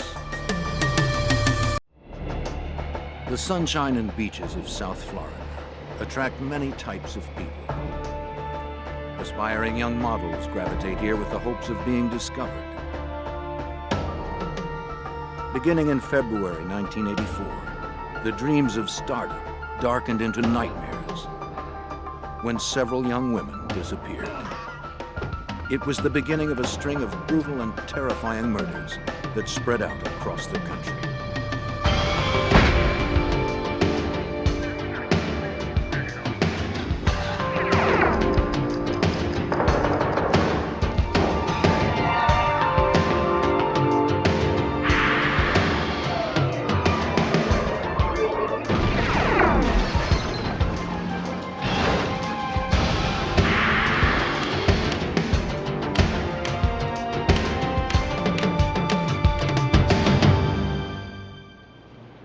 It's a model's job to rivet the public's attention. But in 1984, some aspiring models began attracting publicity in a terrible new way. Across the country, dreams of glamour turned nightmarish as young women disappeared, only to be found tortured and killed. I'm Jim Kallstrom, former head of the FBI's New York office. When a suspect emerged, the FBI's 10 most wanted list became the tool we used to try to flush him out.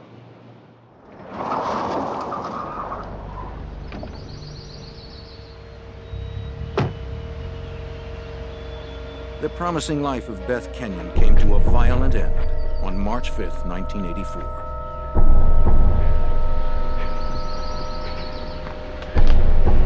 The attractive 23-year-old dreamed of becoming a model. She had even been a finalist in the Miss Florida pageant.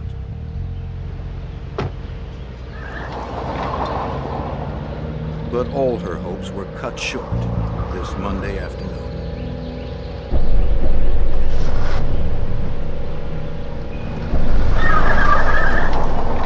The next day, Beth's parents reported her disappearance to the Miami police.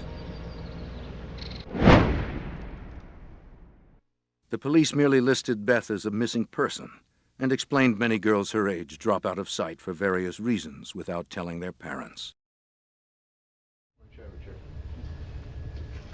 But the Kenyons knew their daughter wasn't the type to just vanish after a few days on a lark.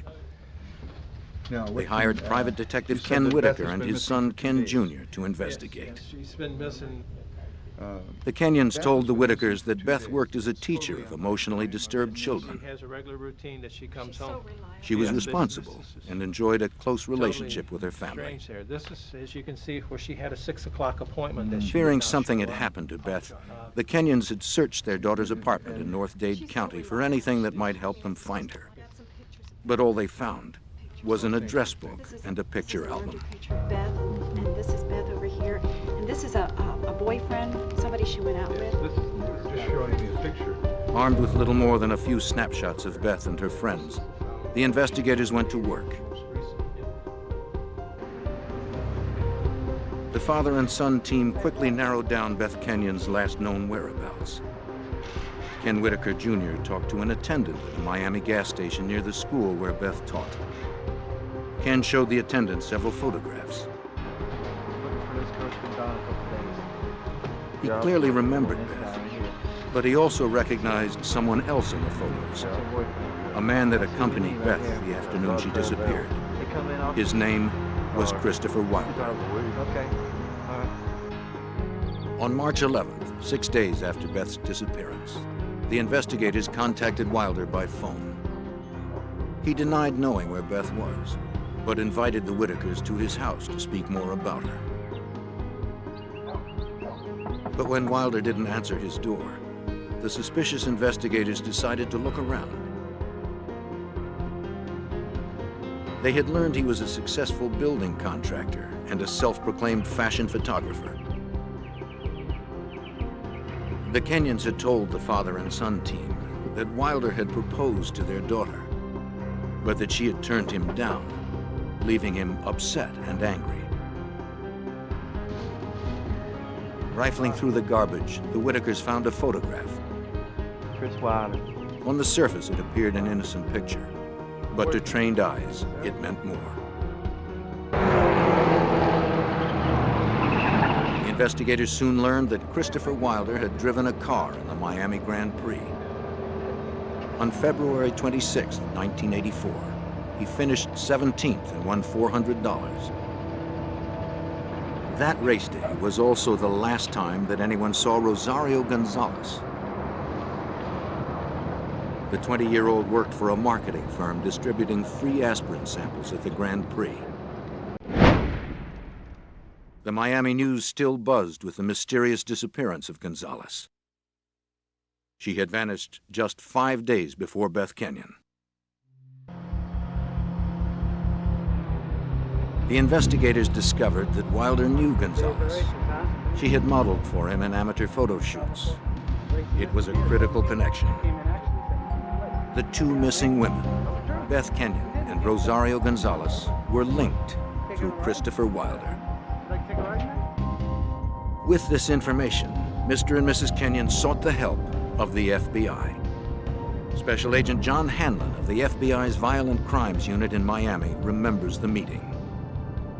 On the 12th of March, the Kenyons came to the FBI seeking more active involvement of the FBI. Of course, we didn't have any jurisdiction at the time. There was no evidence of an abduction. In an attempt to put pressure on Wilder, the Kenyons' private investigators leaked their findings to the Miami Herald. The story was published on March 16, 1984. Though the article did not mention Christopher Wilder's name, it clearly accused him. The report described the man connecting Gonzalez and Kenyon as a local contractor, race car driver, amateur photographer, and a native Australian. It was Wilder to a T. Although the FBI had no jurisdiction, Supervisory Special Agent Gordon McNeil had already begun looking into the matter. This connection drew my interest, and I decided to open a preliminary kidnapping investigation to see if we had a possible violation of federal law. Agents McNeil and Hanlon found Wilder was a likely suspect. He had a criminal history that reached back to his native Australia, where he was out on bail on a sexual assault charge. Days later, on March 21st, the agents were notified about an incident which allowed them to open a full investigation. A phone call came into the Miami FBI office reporting that a Tallahassee, Florida woman had been abducted and transported across state lines into Georgia, where she escaped. The initial description of her assailant fit Christopher Wilder. Are you okay? Special Agent Hanlon flew to Georgia to hear the victim's story. It was a nightmare. Oh, sorry, no visitors. 19-year-old Linda Grober told Hanlon she'd been shopping in a mall in Tallahassee, Florida, when a man approached her about a modeling job. Magazine covers? I got any number of them. They really sound like Claiming to be a photographer, the stranger invited her back to his car to see his portfolio. It was the middle of the afternoon in a very public place, and Linda said she felt perfectly safe. Never? No. A pretty face like this? When he asked her if she'd ever modeled, she said no. He flattered her with remarks about how beautiful she was and promised he could put her on the cover of Vogue. But Linda reported that when they got to his car, the photographer began changing his story. He claimed he'd left his portfolio at his studio, and he asked Linda to go back to the studio with him. When she hesitated, the man attacked and pushed her into the car. He clubbed her on the back of her head. Everything just went black. When she regained consciousness, they were driving on a country road. When her abductors saw her coming around, he stopped the car in a secluded spot.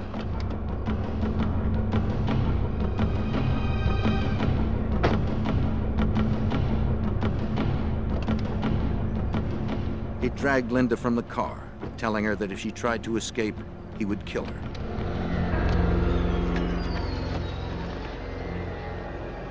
He wrapped his fingers around her throat and strangled her until she passed out.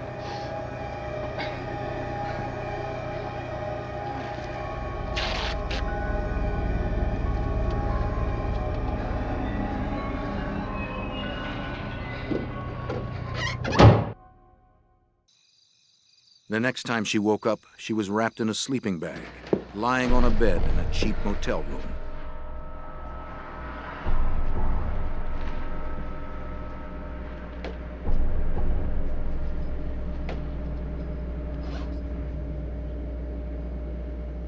Once again, he threatened to kill her if she tried to escape. Don't move. He tied her to the bed and superglued her eyes shut. For the next several hours, the kidnapper repeatedly raped, beat, and tortured Linda Grober. When she disobeyed his commands, he shocked her with an extension cord he had fashioned into an electrocution device.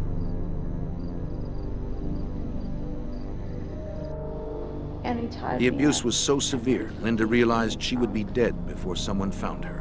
And then we drove through. She managed to break free and locked herself in the bathroom. Somebody help! Help! She pounded on the walls and screamed for help. Help me! Stop it! Stop it! Stop it! Hey! Stop now! Stop it! Stop it! I'm telling you! The rapist panicked, grabbed what he could, and ran.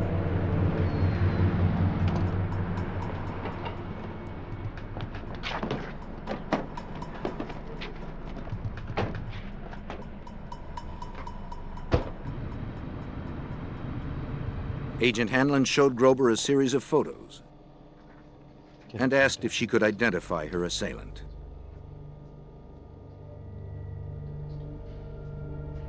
It was absolutely no doubt in my mind. I mean, I'd spent hours with this person that's who he was. And I just identified him as clearly Christopher Wilder.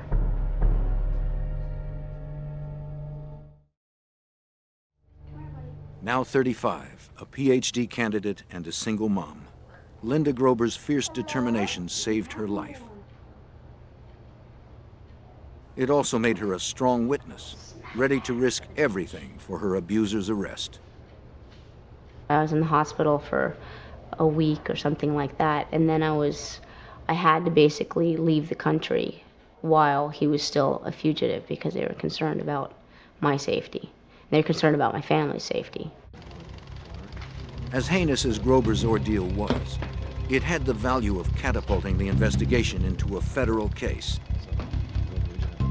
Because she had been abducted across a state line, the FBI now had full jurisdiction. Christopher Wilder was now wanted for the kidnapping and rape of Linda Grober. And he remained the prime suspect in the disappearance of Rosario Gonzalez and Beth Kenyon. Obviously now we had federal violation, and we had every reason to put all the resources of the FBI into this case.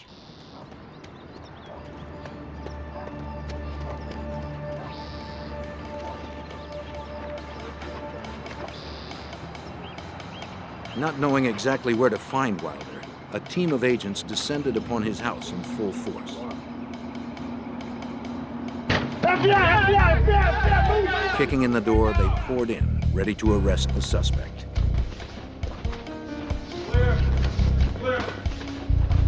Clear! Clear! But they found an empty house. Clear! Everything clear? All clear, all clear. Wilder had long abandoned it. All clear. He was on the run, days ahead of the federal agents. And every minute he remained free put another woman in jeopardy. The desperate chase had begun. March 1984. FBI agents conducted a meticulous search of the abandoned home belonging to Christopher Wilder. 2 women were missing and presumed dead at his hands. A third had barely escaped with her life after her kidnapping and rape. The agents needed something to clue them in to their suspect's present whereabouts. You like to decorate it, huh? What happened to his maid? But before he left, Wilder had prepared his home for any investigator. The place had been manicured. There were basically no fingerprints left in Wilder's house. You're always going to find fingerprints inside a residence. It looked like everything had been totally cleaned. FBI and local authorities canvassed Miami and West Palm Beach. But no one reported having seen or heard from Wilder since he left Linda Grober in a Georgia motel. The FBI alerted police to keep an eye out for Wilder's car. They asked banks and credit card companies to monitor any transactions he might make. But informational systems in 1984 moved slowly. The leads trickled in and were usually too late for a quick response.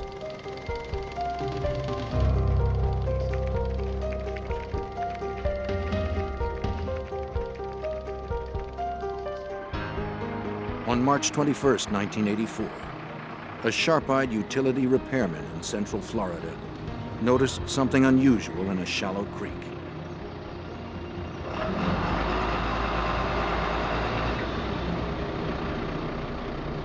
It was the barely recognizable body of a young woman. She was later identified as 21-year-old Teresa Ferguson. Witnesses last saw her 3 days earlier, leaving a shopping mall with a man fitting Wilder's description. The autopsy showed she'd been beaten with a tire iron and strangled to death. The victim's profile and the savagery of the crime suggested Wilder. But nothing directly tied him to it. If it was the Australian contractor, the FBI agents knew they had a serial killer on the loose. One that had to be stopped before he murdered again. Agents continued to follow the suspect's trail.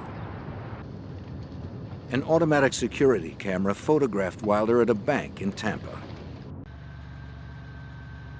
The bank records showed that he had emptied his accounts of more than $19,000.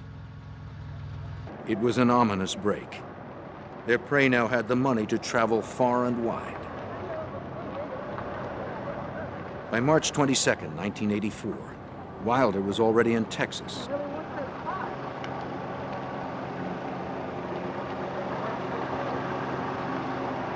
Witnesses saw him approach 23-year-old Terry Walden in the parking lot of Lamar University in Beaumont, Texas.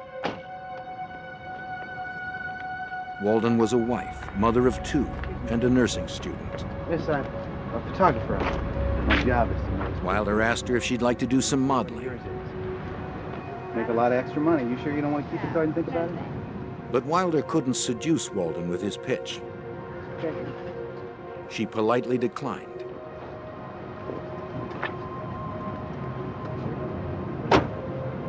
She had no way of knowing that she would soon see him again.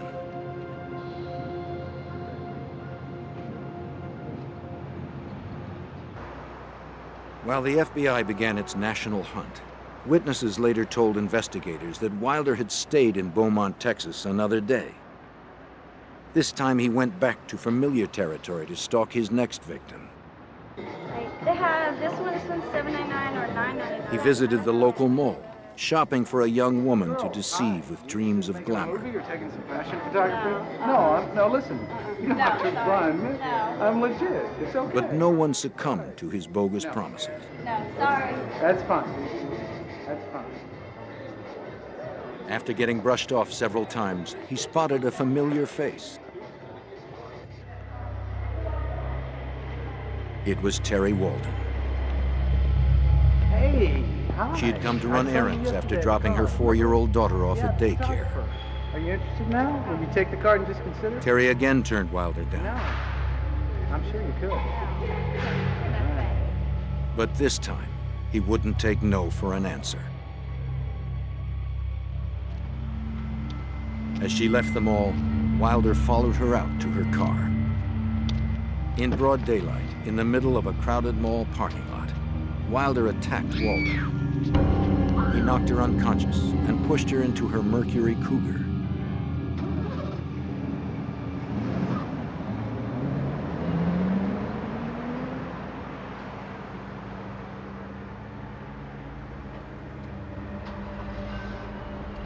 He grabbed his bags and drove off in the victim's car. Walden's husband reported her missing later that afternoon when she failed to pick up her daughter at daycare. But by then, it was too late.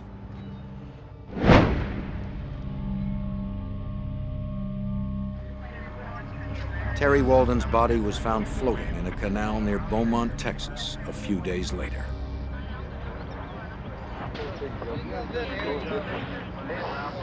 The police recovered Wilder's Chrysler a few miles away. Got some fiber and some hair in here. Let's get a couple pictures of this, Jim, before we take the stuff out. An FBI forensic search of the car uncovered hair and fibers matching Teresa Ferguson, the young woman discovered by the repairman 5 days before.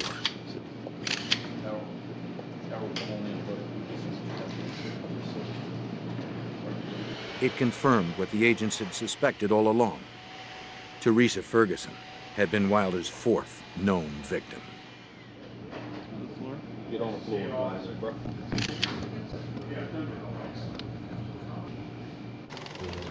McNeil and Hanson estimated that the killer was still at least 2 days ahead of them.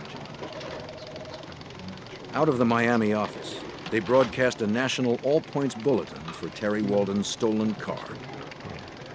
Every state police agency along the way, every state trooper who was out on that highway knew the car we were looking for. And unfortunately, it's amazing sometimes you say, okay, well, he's in a purple car. We say, how many purple cars are out there?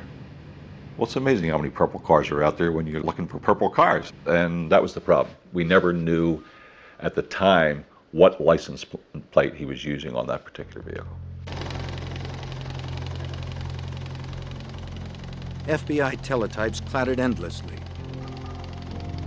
Every field office in the country received page after page describing Wilder's physical appearance, his victim profiles, where he had last been identified, and where he was thought to be heading.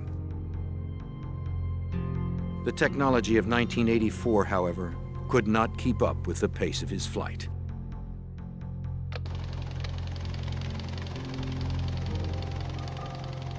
There were so many leads on Wilder going back and forth all over the country. Every one of them went to all FBI offices for information, that the FBI teletype system was backed up over 48 hours for about 2 weeks because of the volume of information that was flowing back and forth on Wilder. That left the Bureau with only one certain way to track Wilder. They had to follow the grisly trail of corpses he discarded as he ran. The next victim was 21-year-old Suzanne Logan. She was last seen shopping at a mall near Oklahoma City.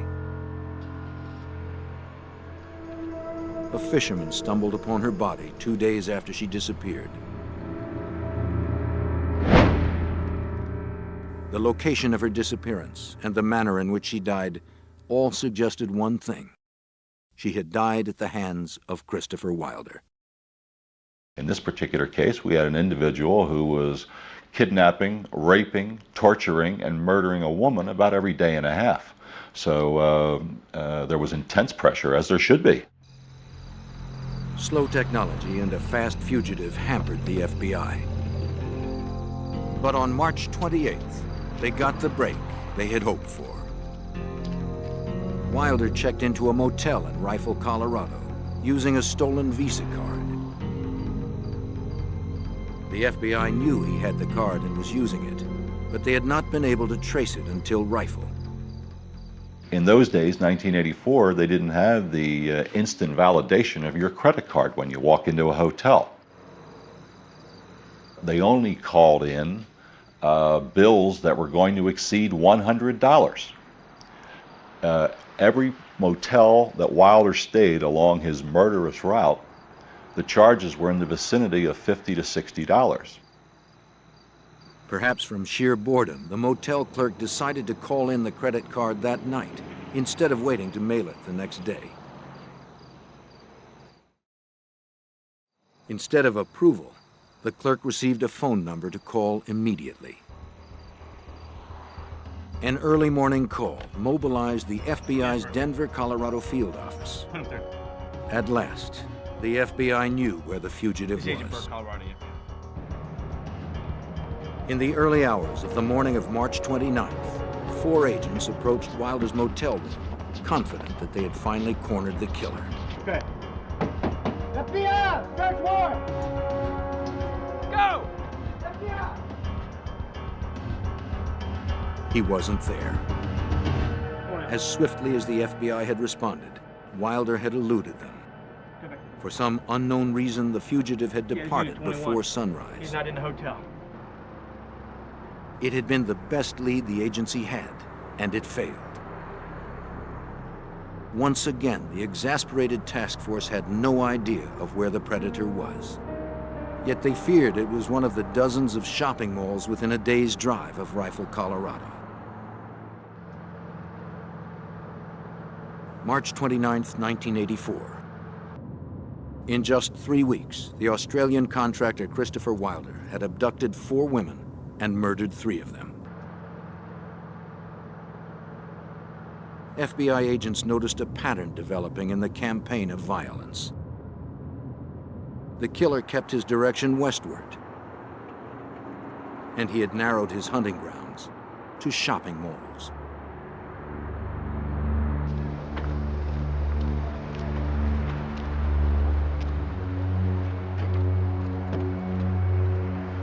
"18-year-old Cheryl Bonaventura was last seen at the Mesa Shopping Mall in Grand Junction, Colorado.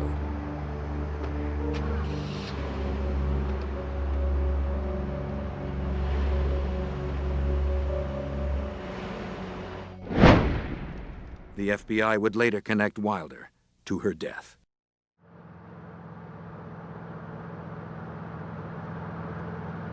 You had a man that you knew was on the prowl. You had a man who you knew as each day goes by that some poor soul in deathly fear of her life was dying in an extremely extremely painful way. To get the word out, the FBI cast a wide net. Across the country, agents notified security officers and mall managers about the danger, telling them to be on the lookout for the Australian. Investigators supplied malls with photos and flyers that were posted to alert shoppers. Despite the FBI warnings, a teen magazine held a cover girl competition at the Meadows Mall in Las Vegas.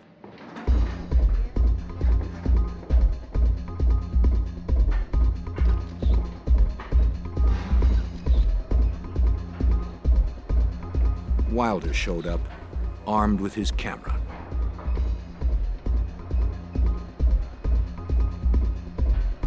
He chatted with several of the teens during the event, but eventually zeroed in on Michelle Korfman. The 17-year-old had driven up the 25 miles from her family's Boulder City, Nevada home.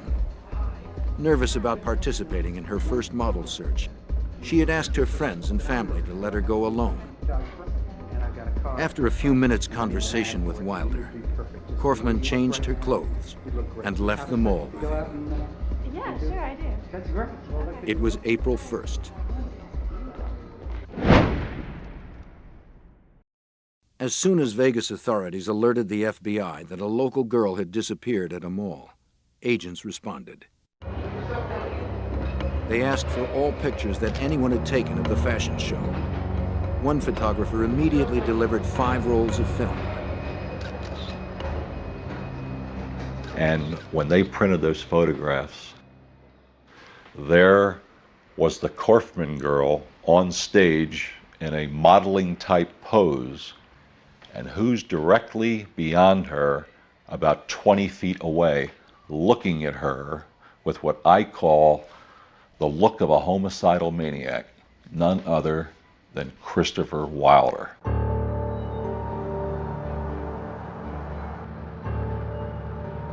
Like the others, young Michelle Korfman suffered at the hands of Wilder.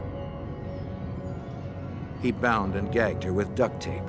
Then he beat, raped, and tortured her. And you will see incisions in the body. They may only be 1 inch to 1.5 inches long, and they're not deep. They're done just enough to make it bleed. They were only meant to torture, not to kill, until he finally actually killed the victims.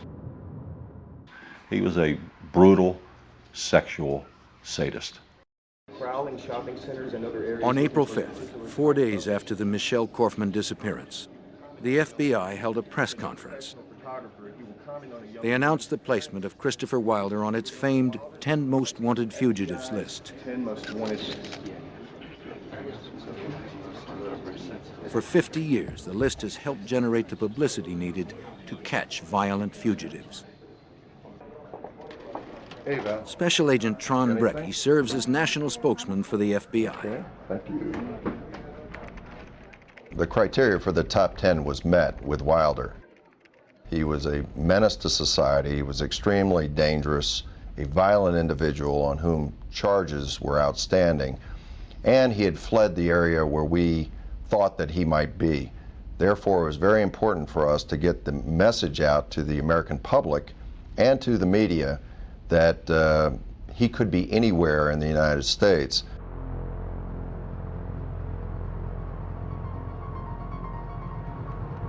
But Wilder's addition to the 10 most wanted fugitives list came a day too late for Tina Marie Risico.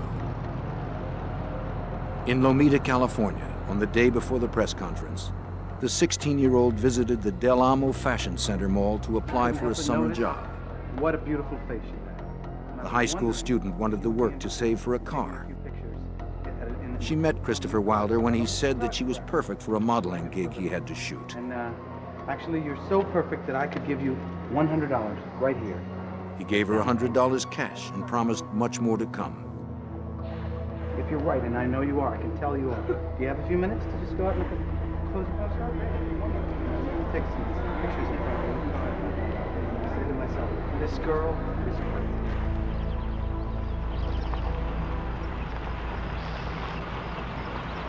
Wilder drove Tina Marie to a nearby park.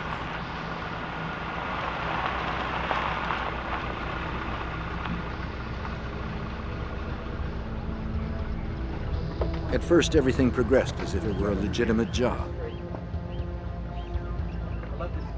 He said the scenic location had perfect light for the camera.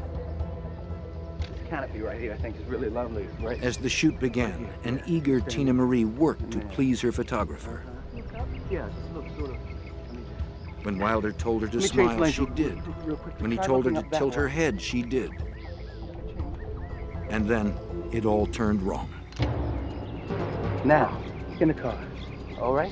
He pointed a .357 Magnum at her face and told her to get in the car. Quickly, quickly. The terrified teen had no choice but to obey.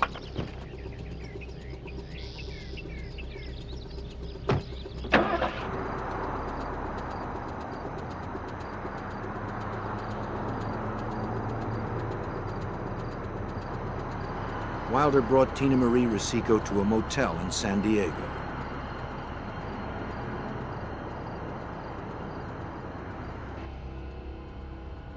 There, like all the others, he beat his teenage victim, tied her to the bed, and raped her repeatedly. Wilder cut her with his knife and electrocuted her using wires he would tie to different parts of her body. The brutality perplexed Agent Hanlon.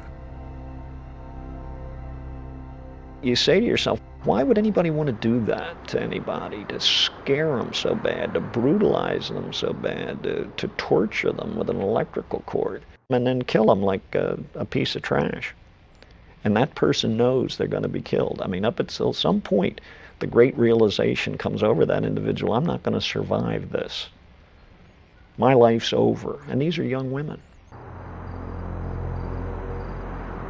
He identifies himself as a professional photographer, commenting on a young woman's appearance and attempts to persuade her to accompany him from the area. Just as Tina's life was about to end, a special news bulletin captured Wilder's attention. Very dangerous, and this approach may lead to his apprehension. Christopher Bernard Wilder has been placed on the FBI's 10 most wanted list. As you know, It was the FBI press conference. Wilder watched in horror as his picture was plastered on television sets across the nation. The federal agents proclaimed him the most wanted fugitive in America. They held him responsible for the disappearances of 6 young women. They didn't know about the 7th victim in the hotel room with him. We want to get the information out as quickly as possible. We gotta move, come on. Wilder panicked. He grabbed Tina Marie and hit the road. Come on, we gotta move.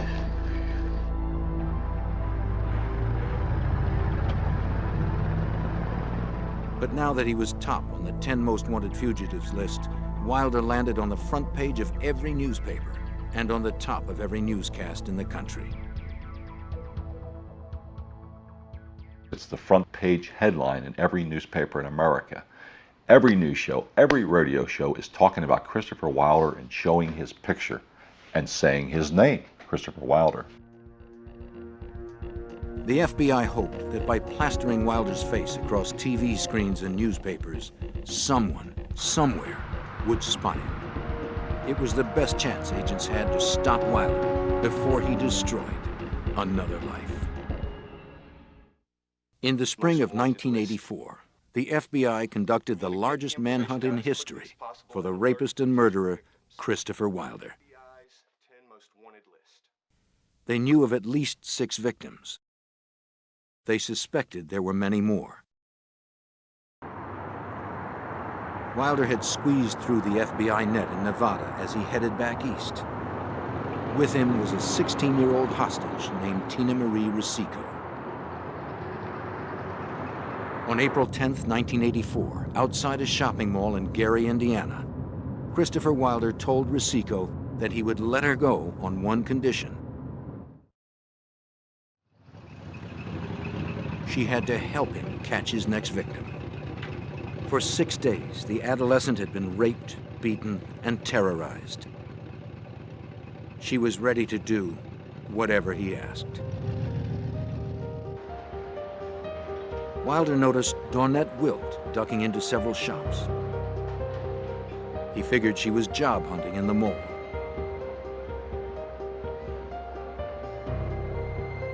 Rosico told Dawnette that Wilder was a store manager and wanted her to fill out a job application at his car.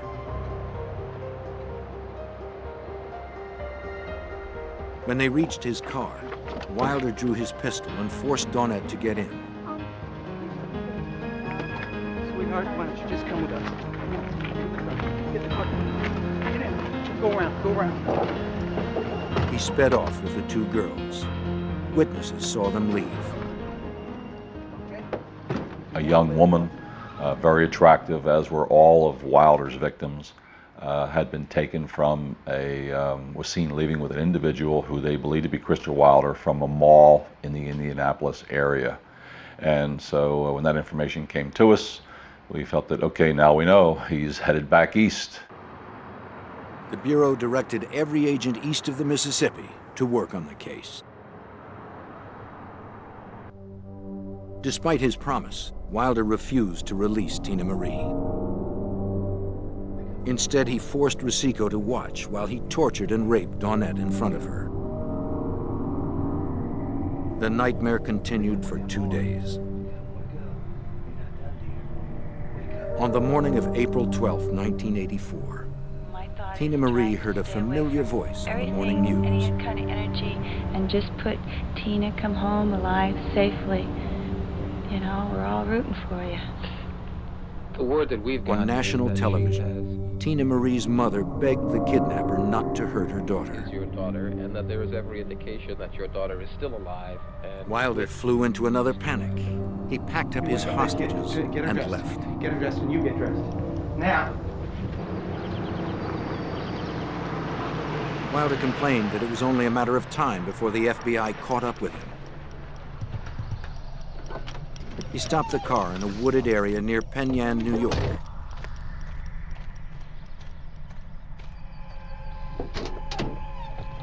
He ordered Rosico not to move. Dawnette was drugged with sleeping pills, yet he forced her to march into the forest.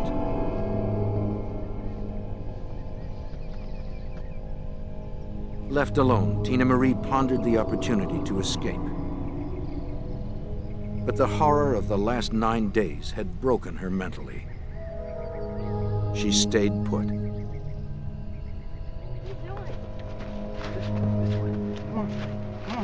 Walking through the woods, Dawnette Wilt slowly woke up to the realization that Wilder was going to kill her. She didn't want to die by stabbing. She begged him to shoot her instead. Ignoring her pleas, Wilder stabbed her through the chest twice and left her for dead.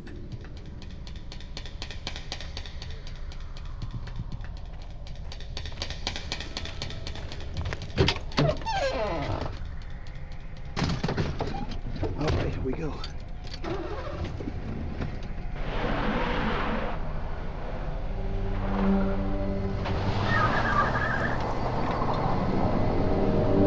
As he began to drive away, the fear that Dawnette Wilt might still be alive seized him.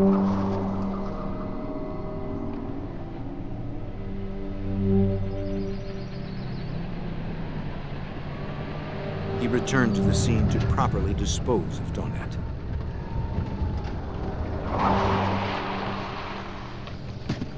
You stay here. You stay here. You hear?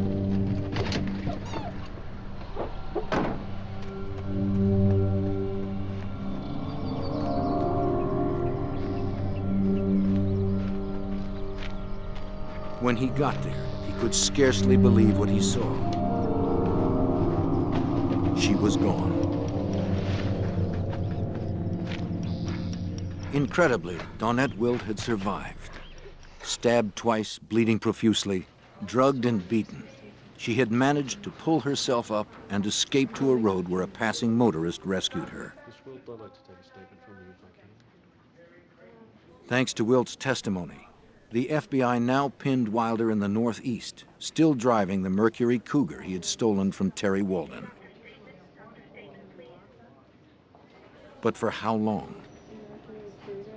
After he went back and found out that she was no longer there, he realized obviously that he had to do something with this vehicle. He needed a new vehicle. And he got into western New York State. Once again, he headed for the nearest mall.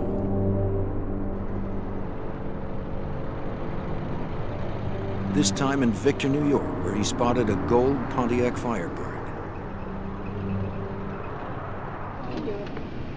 He told Rosico she would take the wheel of the Cougar and follow him wherever he went.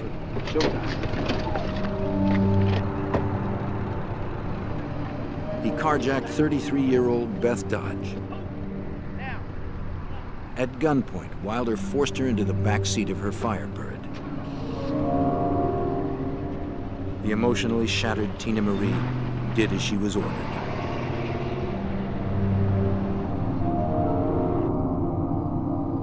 Wilder drove for a half an hour to a secluded area.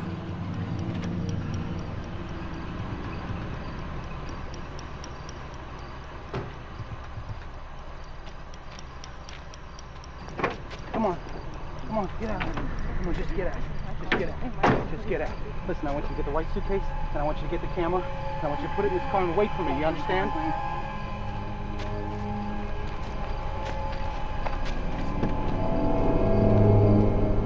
He forced Beth Dodge into the woods.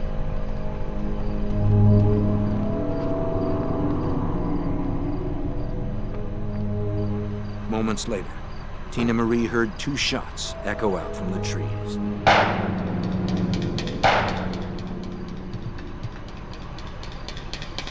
There had been no rape, no torture this time. Wilder had simply killed Dodge for her car. But he had a different fate in mind for Tina Marie. In all the hell he had put her through, Wilder had bonded with Tina Marie.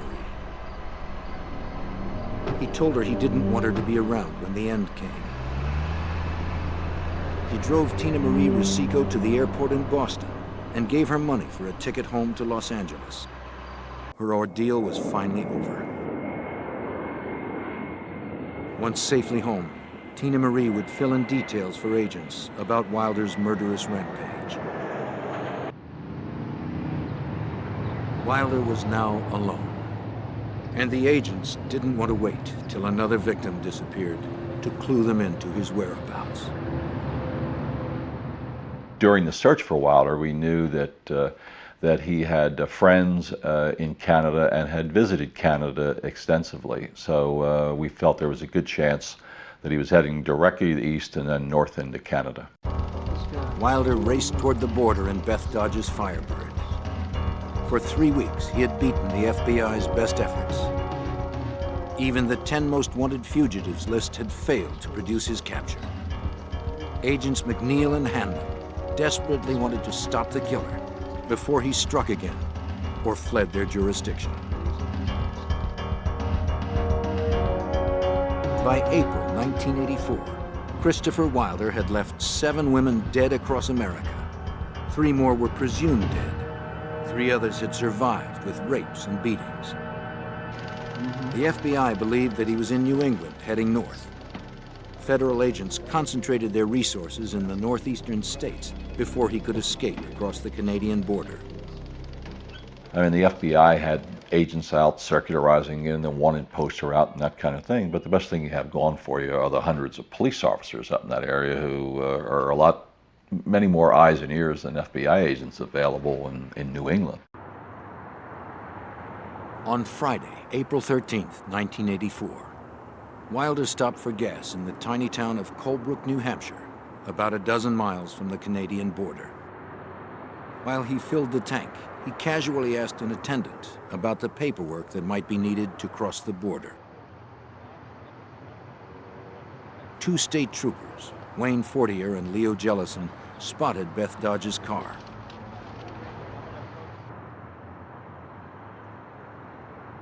They, like almost every police department in the country, had been told to be on the lookout for the Firebird and for a man of Wilder's description.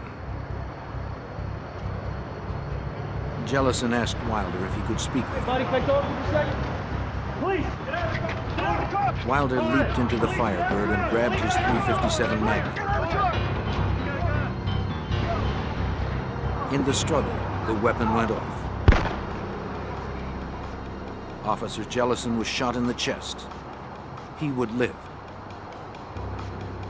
But Christopher Wilder would not. The bullet that wounded Officer Jellison first passed through Wilder. It pierced his heart, killing him instantly.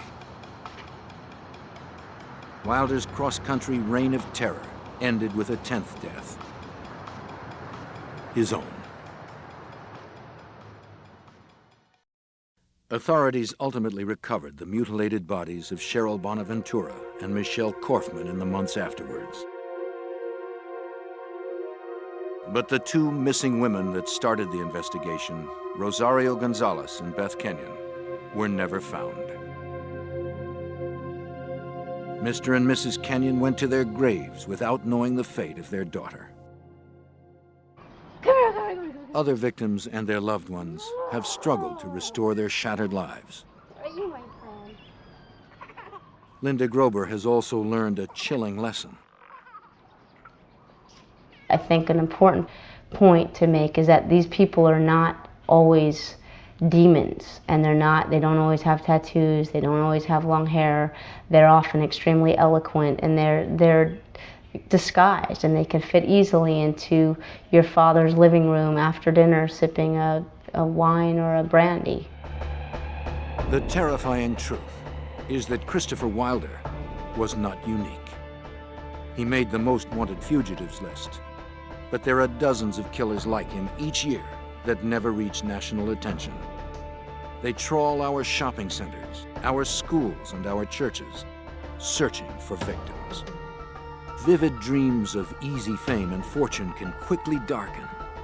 Only through public awareness, tireless vigilance, and the resourcefulness of the FBI can we hope to keep these predators at bay.